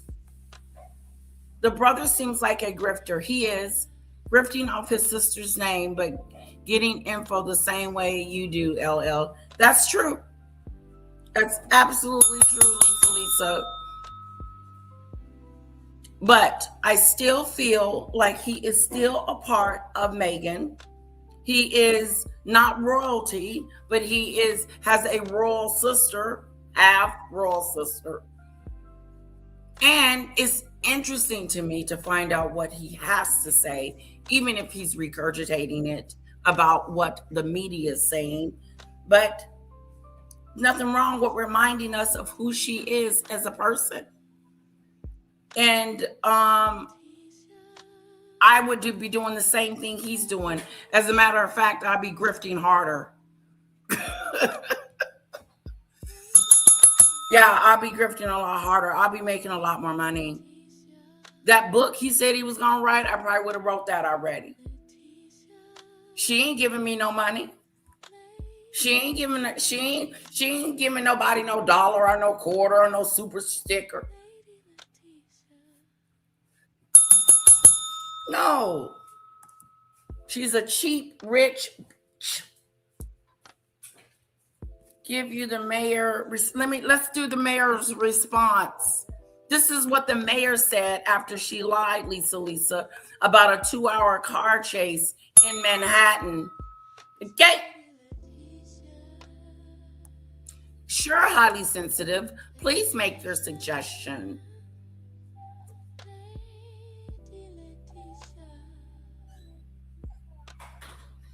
No, and he will never be a part of it. He'll never be a part of Meghan's history. He was a part of her, little bit of her past, but he'll never be a part of her future. Neither will Senior, neither will Samantha, neither will the Royals. No one will. Meghan's cut everyone out of her life that can't do anything for her. She's still holding on to Harry because he's valuable. Let's see what the New York police officer had to say. Okay.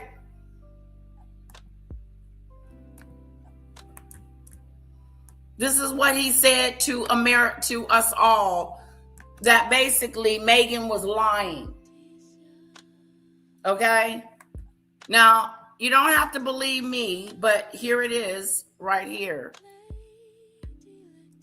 Let me see if I can turn it up.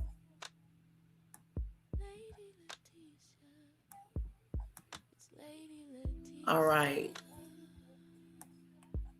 Go for it, Mayor. Can you say anything about the response to a paparazzi chase involving Prince Harry and his wife last night? Pretty scary. Apparently, 2 NYPD officers involved. We all know the history with that family here. What do you know about that? What can you tell New Yorkers about that? It's clear that the press, paparazzis, they want to get the right shot. They want to get the right story. But public safety must always be at the forefront of the briefing I received. 2 of our officers could have been injured.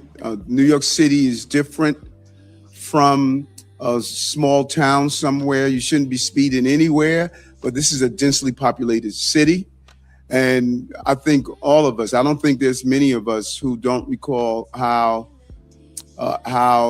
his mom died. And it would be horrific to lose an innocent bystander during a chase like this, and something to have happened to them as well. So I think we have to be extremely responsible. I thought that was a bit reckless and irresponsible. Mayor Adams, just to follow up to that, can you share more details about the briefing that you received, and if they confirmed that this was a 2-hour chase? Because this is a densely populated town, as you mentioned, there's lots of traffic, and just did they confirm that the duration was 2 hours in New York City traffic, and just any other details you might be able to share about the briefing, please? No, I'm going to be brief in depth later on today, and to give the exact time frame of how long. I would find it hard to believe that there was a 2-hour high-speed chase. That would be, I find it hard to believe, but we will find out the exact duration of it. But if it's... There it is right there in your face. We find it very hard to believe, Meghan, that you were in a 2-hour car chase in Manhattan on a Saturday night. It's not happening. The traffic is too thick. If anything, you were going 5 miles per hour, bumper to bumper. She wanted a moment. Meghan wanted a moment. She grabbed it and lied to New Yorkers to arrest 2 individuals for reckless endangerment. The findings have yet to be result in any arrest. In other words, nobody got arrested for that night of the 2-hour car chase. However, they have promoted an immediate upgrade to the security extended to Prince Harry and Meghan Markle. Let's get them a car convoy, because they need it.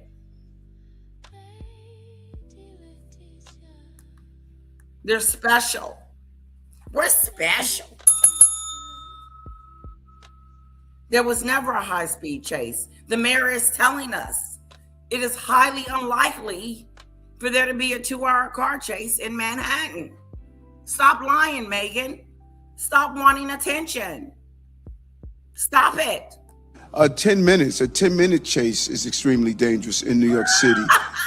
10-minute chase, let alone 2 hours. Playing around on the streets of New York for 2 hours. That was what you guys wanted to do. You guys they look like idiots in that taxi. They just look like 2 idiots. What are you guys doing in a taxi? Running from the paparazzi? We have a lot of traffic, a lot of movement, a lot of people are using our streets. Well, if you don't want to be bombarded by the paparazzi, then why did you move to Hollywood? Why are you in New York on a red carpet ride? You said you wanted to live this private, wonderful life, but you're out in the public.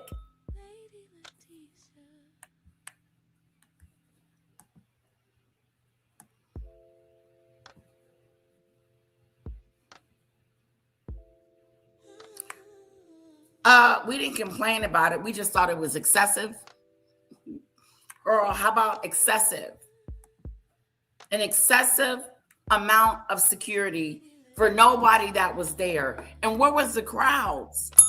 There was no crowds for this 7-car security detail. That's the embarrassing part. Earl, did you see when what's her name went to Switzerland and had those crowds out there? Meghan can't command a crowd. Why is that? Is it her personality? Is it who she is as a person? I'm just wondering, why does Catherine get more attention than Meghan when it comes to people and crowds? They gave Meghan a chance just like they gave Catherine a chance, and Meghan blew it. People were walking faster than the car was traveling. Meghan, people were walking faster than the car you were in was traveling. But you was in a 2-hour car chase. Okay, thank you, highly sensitive.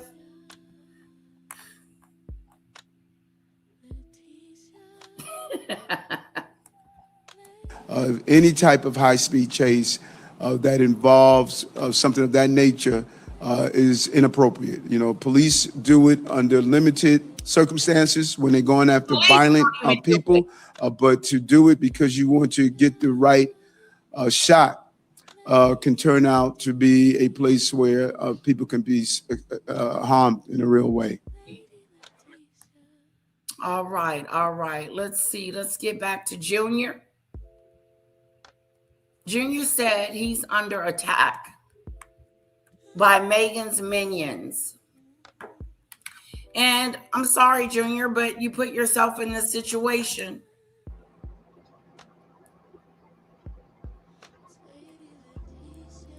So the end of the comment that I was saying about Yankee Wally, Meghan shut her out of every platform, YouTube, Rumble, Twitter, a couple others. They kept mass reporting her. So to intentionally get that person shut down, right? Filing copyright complaints, accusing her of copyright offers. And guess what? Yankee passed away alone, cut off from her thousands of dedicated followers. And, you know, allegedly, according to this person on this comment, this is allegedly, because I don't know this for a fact, but apparently this was a close person who has a damn good idea, because who else does that, right? You know, I know firsthand experience. I've copied death threats from the suck up, you know what, squad, but it's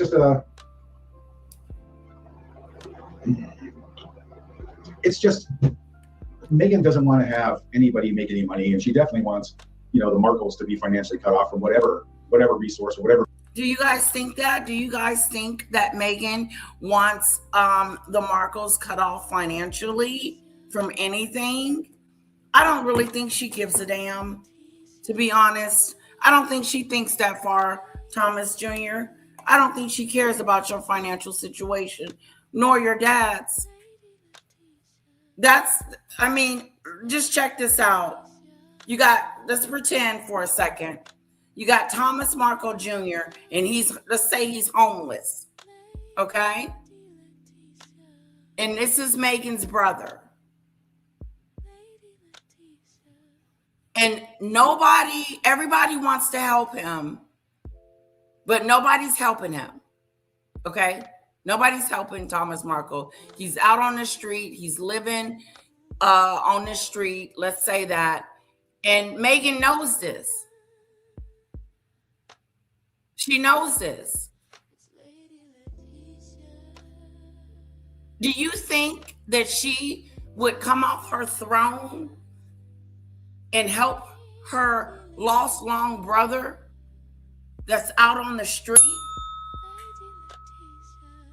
But she'll go to a hospital and pretend that she cares about someone that's laying in a hospital bed? You'll go see them, a whole total stranger. But when it comes to flesh and blood, that has done nothing but call you out on your BS, it's a no. It's a no. He could be on his dying deathbed and she wouldn't even look up. She wouldn't even look up.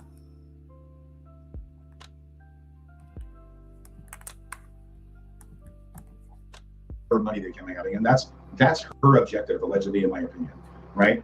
Look at Samantha. She defamed Samantha, right? Allegedly, in my opinion, and Samantha's opinion. And but you know, Samantha doesn't have the money to draw that out for the years, like all this, you know, donated charity money that just gets dished out. here and there and here and doesn't go to where it's supposed to be going. Allegedly, in my opinion, of course, but it's just, it's heartbreaking and it's very sad. When, if you want your public image to be good, then you have to be a good person, right? I mean, look at Princess Catherine, right? Look at her public image. It's flawless. And she does her job correctly. She's the people's princess. Meghan will never be a princess, ever. Meghan will never be a princess. She can't even act it. She can't even pretend it. She can't even pretend that she's a princess because she comes off as fake and phony and not relatable or convincing. Always going to be jealous of Catherine. Princess Always Catherine. jealous of Catherine. Because it's night and day. It's black and white. It's just, it didn't happen. It's just like, you're this person and you're this person. Totally opposite. And like, what's that one thing? Like, you got a little devil sitting on the shoulder. You got a little angel sitting on the shoulder. Yeah, one's an angel, one's the devil. And there's a video I came across. I'm going to play that for you, right? And it's the PR machine working overtime. And that's what it is. It is just the paid PR working overtime. And it made me throw up in my mouth. That's a whole nother subject. Shame on them, or whatever the case may be, why they don't have a relationship with their kids. That's not good, Debbie. And maybe that's where Meghan gets it from. Maybe it's a curse, an inherited trait that they have. Cut off everybody. How do you guys know, Debbie, that the kids may not want to have anything to do with them? That's not good either. But that's a whole nother can of paint. We're talking about Meghan's character. Her character. She the one come across as she's supposed to be this big time philanthropist and entrepreneurship and a wonderful person. And that's gonna save the world. Okay? That's how she comes across. I wonder if Lady Letitia saw Meghan's actual said about privacy on Oprah. I don't remember her saying anything about privacy on Oprah, but I do remember her making a statement to the world that they're going off into the sunlight to live a private, wonderful life. And have they done that? Hell no. Ain't nothing private about Meghan's life. As a matter of fact, she's a little pissed off we're not talking about her as much.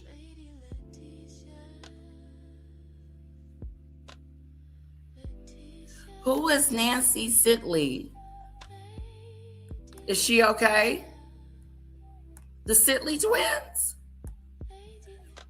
So how does one hold Junior up as a family values? Who do? Ain't nobody said he had any wholesome values. Oh, no, Debbie. No. Get the story straight. Ain't nobody said he was this valued family member, that he was like the golden son. Now, he does take care of his father, so we got to give him that much. When he's no different than Meg, they're all alike. They are. There's no excuse the way she treats her father. She can treat Junior them how she want to treat them. And she is, obviously. She doesn't even acknowledge that they exist. Okay? So that's that with that. But as far as family is concerned, the way Meghan has treated her father is unexplainable and unexcusable. But giving Thomas Jr. values, please, when he know Senior, who has never met Sam's son and has no relationship with his 5 other grandchildren, that is something that he has to work out. Why doesn't he have a relationship with his grandkids? And why hasn't he seen them? And does he want to see them? And do they want to see him? It's a whole bunch of questions there, Debbie. But there is nothing wrong with him singling out his oldest daughter, especially since she was the apple of his eye, to see his grandkids, whether he sees the other ones or not. Honestly, I wouldn't help him either. She's letting him grift off her name. I would be grifting for real. I would be making some money. I would get my, I would do a lot more than what he's doing. That's for sure.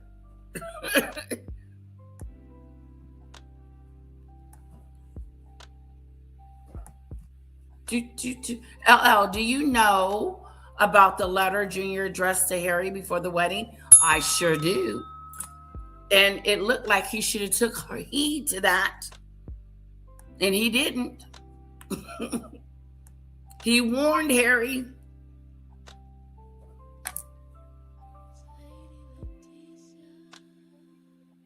Senior said it was the letter that caused his heart attack before the wedding. What letter?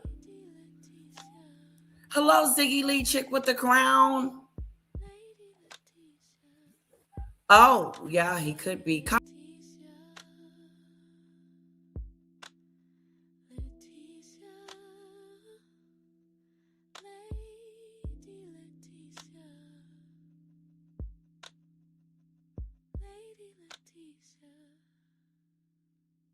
Come into the light. Trying to stay in the chat too. You guys are hot today.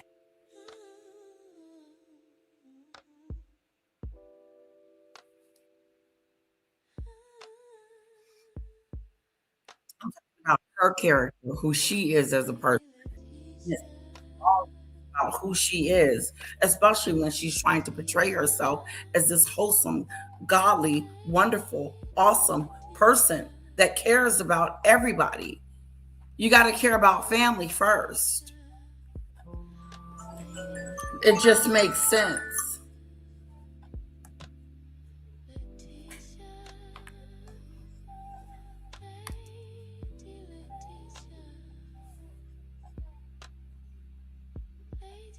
Yeah, I would be grifting too. I'm sorry, I would have wrote 2 or 3 books by now.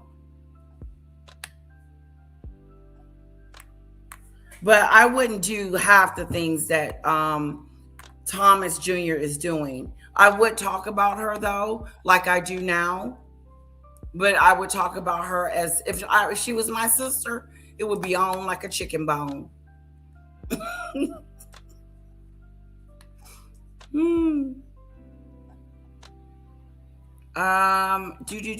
Hold on one sec. All right. We're gonna do about 5 or so more minutes of Thomas Jr. and then we're gonna come back and we're gonna finish him because he is a part of the family, whether you guys realize it or not. He's still Meghan's brother. He's still blood relative. So let's see what else he's saying, and then we'll come back tomorrow to finish this up.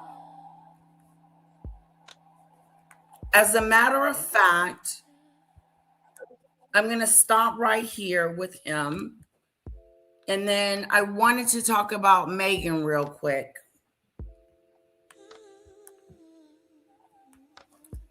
I want to talk about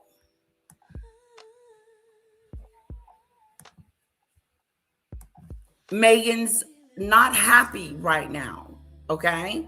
And the reason why she's upset is because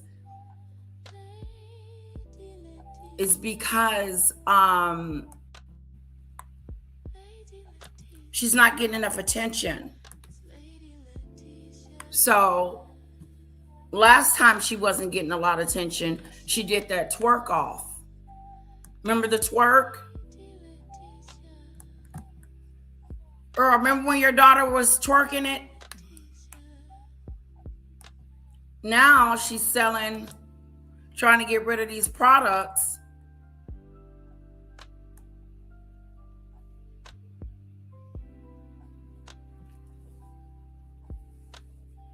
I like this outfit. She has no ass, but that's okay. But I like the look though.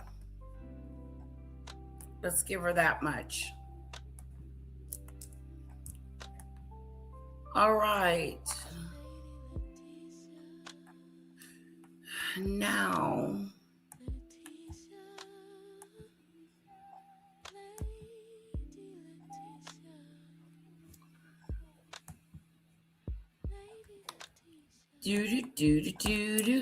how did the queen favor turn into a creep? That's what we're going to be watching tomorrow about Andrew. Meghan Markle becomes irritated. Why irritation?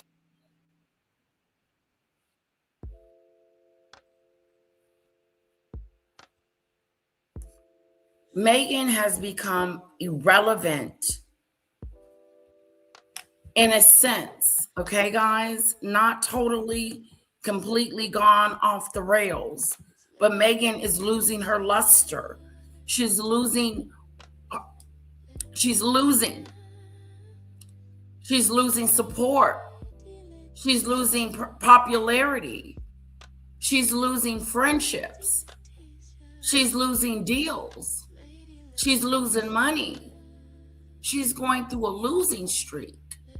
And I don't think she understands why. And maybe it could have something to do with how you're treating your father. But I digress. Tom Bauer has written 2 books on Meghan, and he does not hold back. Okay? And it's all factual because she hasn't sued him. Oh, no. Tom Bauer got it going on. This is the 2nd book. He the one came out and told us in the beginning that Meghan was a bully.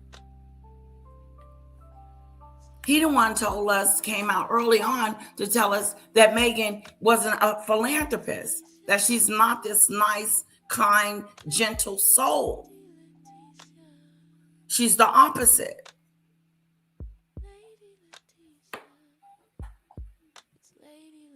Not only did she cut off her own family, but she removed Harry from his. She removed Harry from his family. So LL, it says nothing about Senior's character that he ignores his non-family grand. What do you want me to say about that? Do you want me to do a live on how he doesn't see his other grandkids?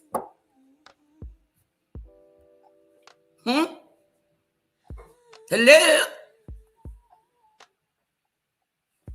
I don't know the situation. I don't know what's going on, but it's a little weird when Thomas Jr.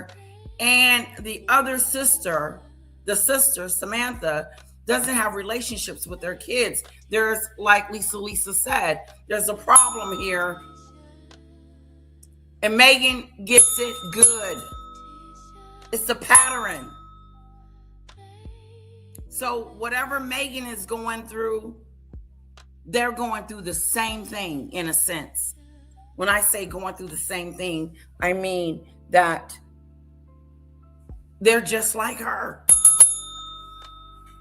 And that's how we can get information from Junior, whether he's like her or not. I don't care. I don't care about Junior one way or another. But I do feel like whatever he has to say, it's important to me because I want to know what he has to say. Yes. No, I am not a champion, Debbie. Let's get that straight. How am I champion for Junior? I'm just playing his video and listening to him. Now, I am not saying that he's this wonderful, wonderful, awesome pillar to society. No. My subject is not Junior. My subject is Meghan Markle. He already has his skeletons, and so does Senior, and so does Samantha. They all got their skeletons. They all got their hang-ups and whatever. And I think she kind of gets it from them. That's not a good trait. Maybe Meghan should break the generational curse that she's under.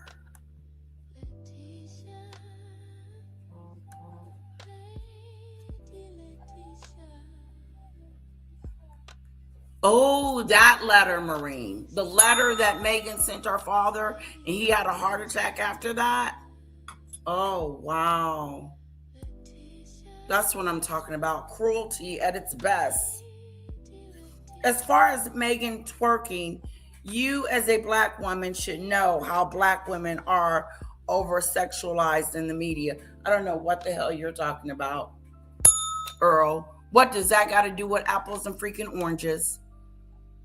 What does Meghan's twerk got to do with what you're saying? They're either mammies or whores. No, I don't like the stereotypical situation that you just put me under, Earl. So I rebuke that in the name of Jesus. Okay? Her twerking video was trying to get her some attention. It just is what it is. No more than that. And I don't know what you mean by sexualizing in the media.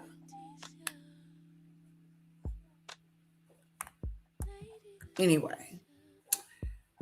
Lisa B. Attention. I got a super chat from my lovely Lisa B. Hope everyone is having a good day. Been working and listening in the bushes today. Thank you, Lisa B. Let's put some fanadoos in the chat for our wonderful, lovely, awesome, amazing Lisa B. Yes, girl. Woohoo! For Lisa B. Michelle Lee. Meghan has been irrelevant. She is not accomplished at this point. She's commissioned salesperson. Comment of the moment. Comment of the moment. Check it out. Let's get back to Junior, and if you guys want to talk about that, Junior and his situation. Junior and Samantha's situation.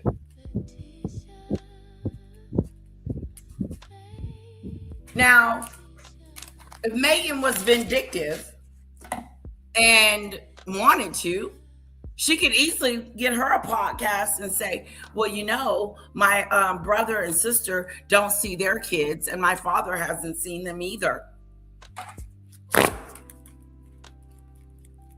Otherwise, it's just speculation and talk, not speculation. It's not, it's true, but it's just talked about.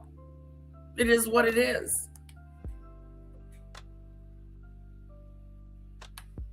Oh, good deals on eBay. As ever is on eBay. Meghan Markle, your butt has made it to eBay. What do you have to say for yourself? Oh, sorry about that, Debbie. Valentino Lowe was the bullying allegations. But Tom Bauer did mention her being mean to staff in his book. Mr. Markle doesn't have to video the time that he spends with his grandkids, nor anything that he does. He seems to breathe air and not attention. Ooh. I agree.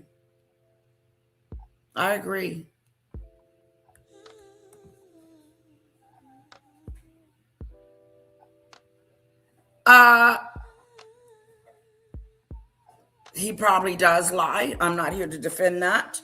But Meghan lies too, Earl. Maybe she gets it from him. Maybe she gets it from her big brother. I've heard it's an extra 50 if you want a wick with your candle. Megan, I would like a wick with my candle. Oops, I'm not ordering nothing else from you. Nothing. Because everything I've ordered has been disgusting, nasty, and all that.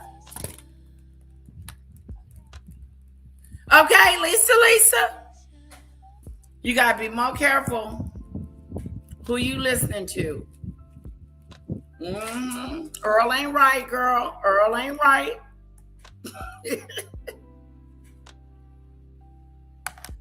Exactly, Michelle Lee. Which one is Meghan? The whore or the mammy? Good one. Comment of the moment. Give it up for Michelle. Comment of the day. Which one is your girl? A whore or the mammy? Good question. Good question. Yeah, he's gone too far. Or you have gone too far. My chat ain't liking it. Lisa, you didn't piss Lisa off. You didn't piss Michelle off. And you pissed me off too. Okay? The things that you're saying is very not, no. You take it too far. Mods!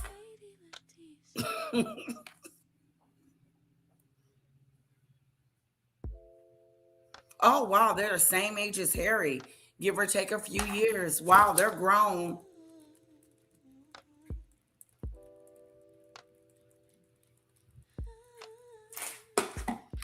They're grown.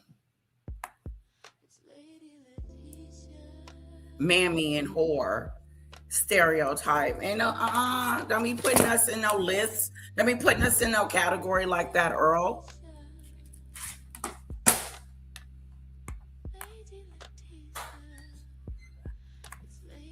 Completely self-destruct. She's a publicity junkie. She's someone who once a week thinks, I haven't been in the news. What can I do to get into the news? Use your daughter, use the jam, use some photographs haven't been seen. We got to go check it. When I get off of here, Michelle Lee, I'm going to the place where I'm going to be taking care of next week. So I'm going to go sign her up today and drop her off on Monday.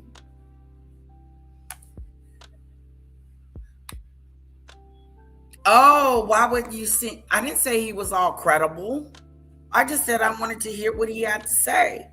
I believe his information is warranted for my time.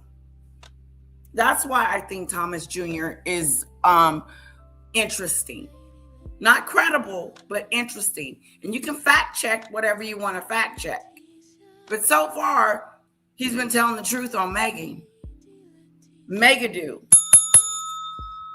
But as far as getting information from him, there is nothing wrong listening to the brothers' point of view at all. And take what you want from what he say. Dump the rest. You don't have to believe what he says. You don't have to agree with what he says. All we're doing is just listening to what he has to say and then spit it out if you want to.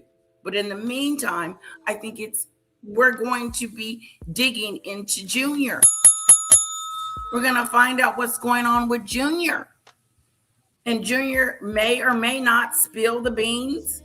Maybe we may get something on the Junior. Maybe we won't. But it's interesting to me. That it is.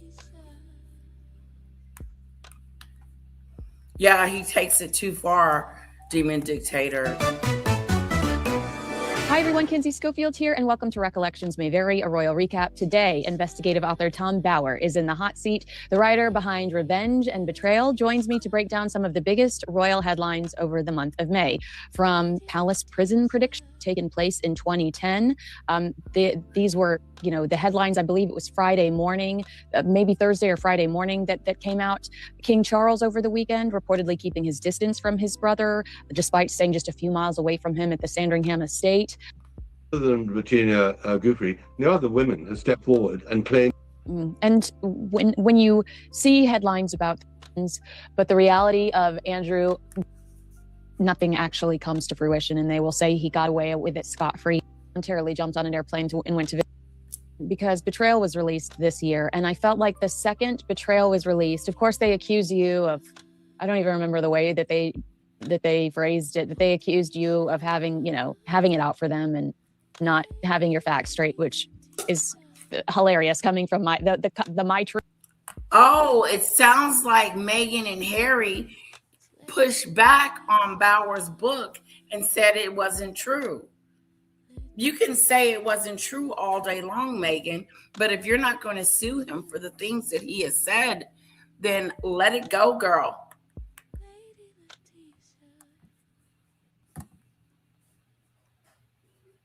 Oh, well, that's good, Debbie.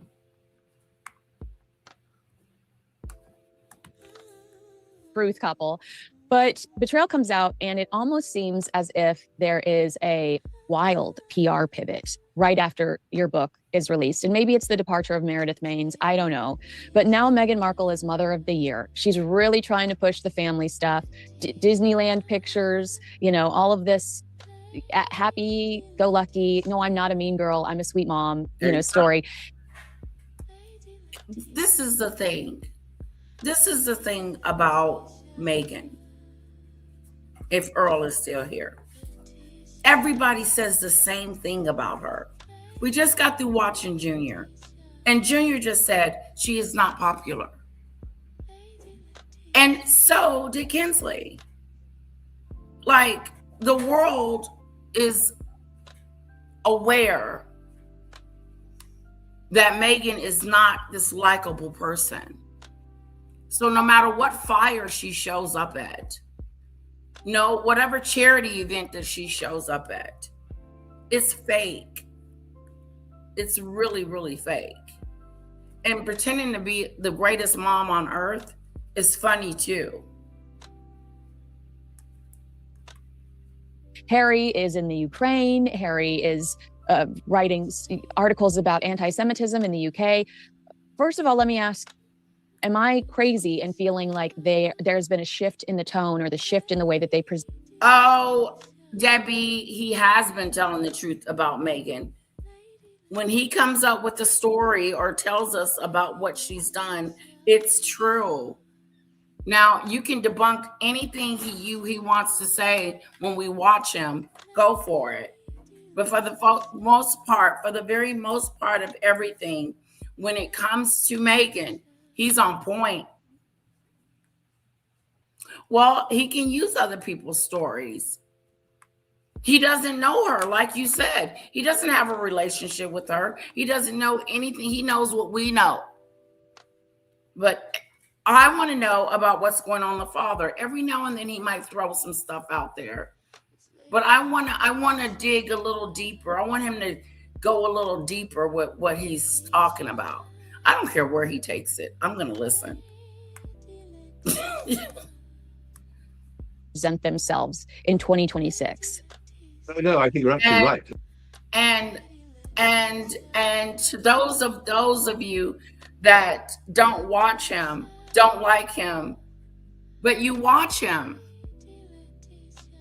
because you do want to find out if there's something new that he's going to say, or you do want to find out what he's talking about. Curiosity killed the cat. And I think my book Betrayal landed just at the right moment, just as they were shifting gear, having fired Meredith Maines, which I think I'd been told about it was likely. But the book altogether casts a whole new light on what I think is a much bigger threat to the royal family than Andrew, because whereas Andrew has destroyed himself, Meghan and Harry still have a long way to go before they completely self-destruct. And the process is fascinating, and that's why I wrote the second book. They got a little what happened more the previous ways 3 or to 4 go. years was so extraordinary. And now I think that their whole operation, which is now poorly financed because they're not earning real money anymore, is survival.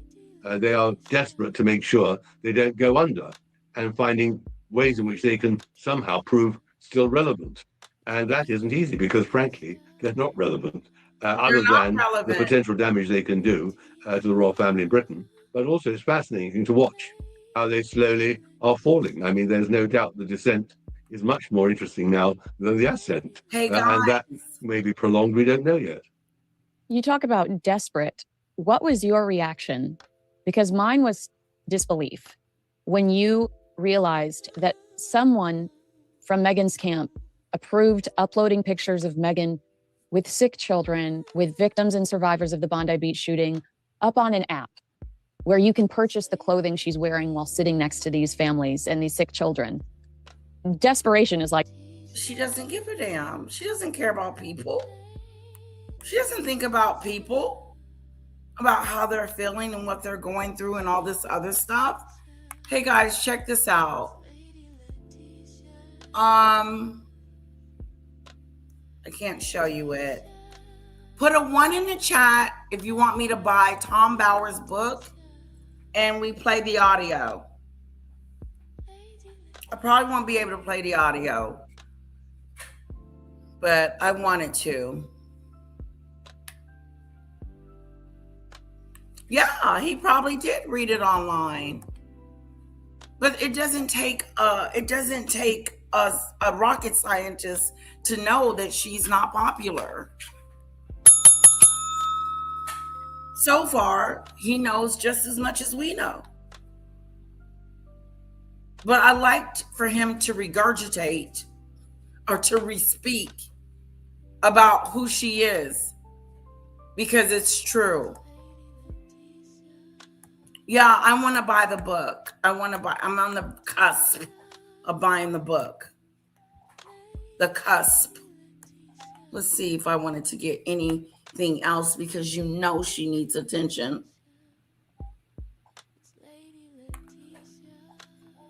Attention.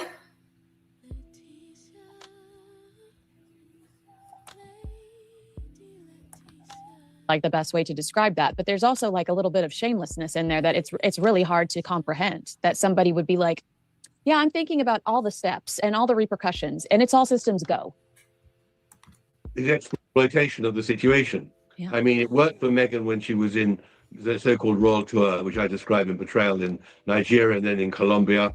And she did, of course, the same when she visited Jordan with the World Health Organization.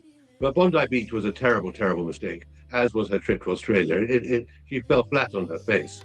And she tries to empathize. But she did it, of course, in Texas when the school shooting happened. She flew there to lay some flowers and then ignored her father, who at the same time... Yeah, her father was in the hospital while she was over there in Uvalde putting flowers on a grave. Mm-hmm. That lets me know that something's wrong with her too. There's something psychologically wrong with Meghan, because all she thinks about is herself. Self, self, self, and more self.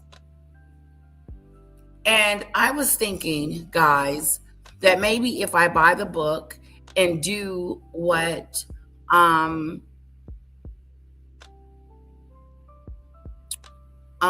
Sue Smith did with her book. She took the book and then she broke it down piece by piece.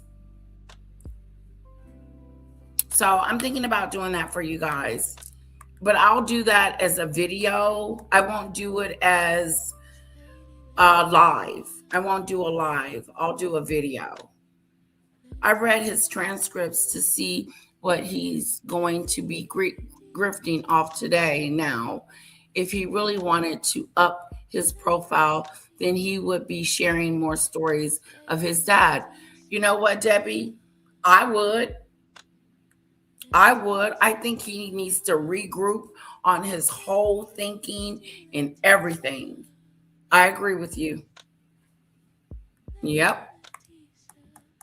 At least, yeah, because I want to hear more about Senior. What's going on? You know, get into some juice. I feel like he's holding back. Holding back. All right, guys. We have lived it today and lived it today and lived it today. Put a 1 in the chat if you enjoyed yourselves. Thank you, thank you, thank you. And we enjoy Earl. Earl is Earl, okay? You know, Earl. What is that? Sorry, my nails are really bad. When do I go and get them done again? She better hurry up before I go and get them done somewhere else. Thank you, lovely people. Thank you, Maureen. Thank you, Cece. Thank you, Lisa B, for my super chat earlier. I really do appreciate it. It's going to go towards Kara's daycare or after whatever camp.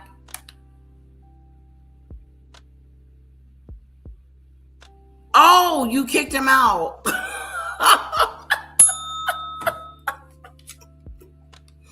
Cece timed him out. You got in trouble, Earl. Spanker do. You got to be good. You can't cross the line over here, or you will get timed out. You will get a spanking.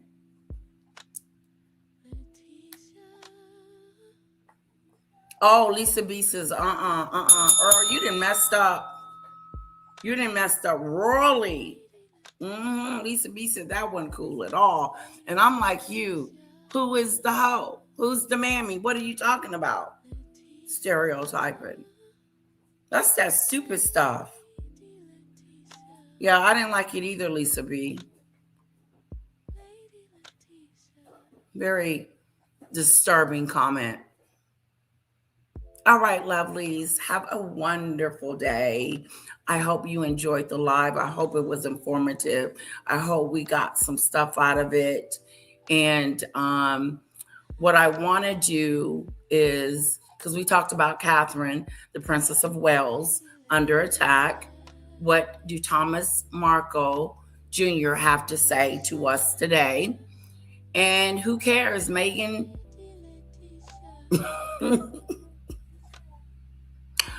If I come on tonight, do you guys want to play games? Or do you want to do like true crime? Or what do you want to do? Do you want to finish Junior's live? If I come back tonight, what do you guys want to do?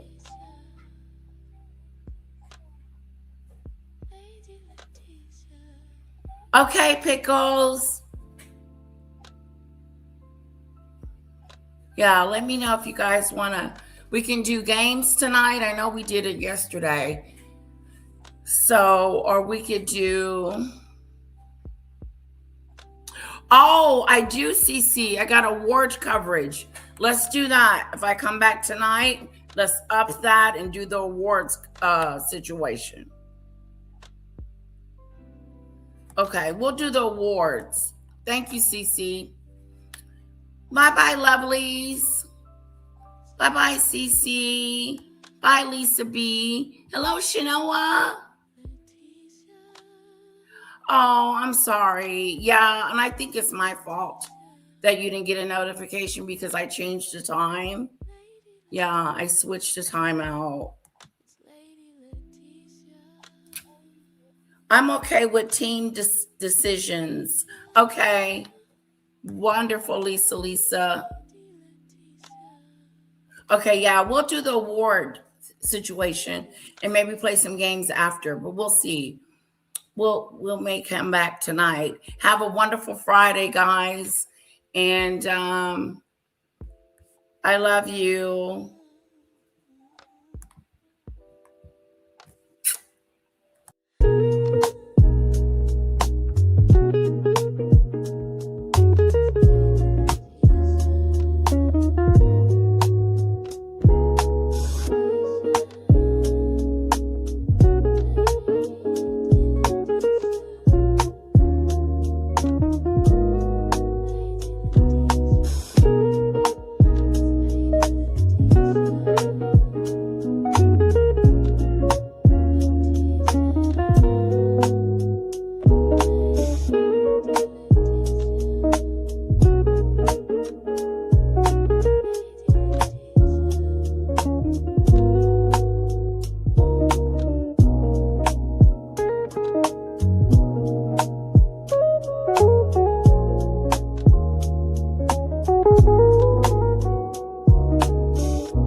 Bye.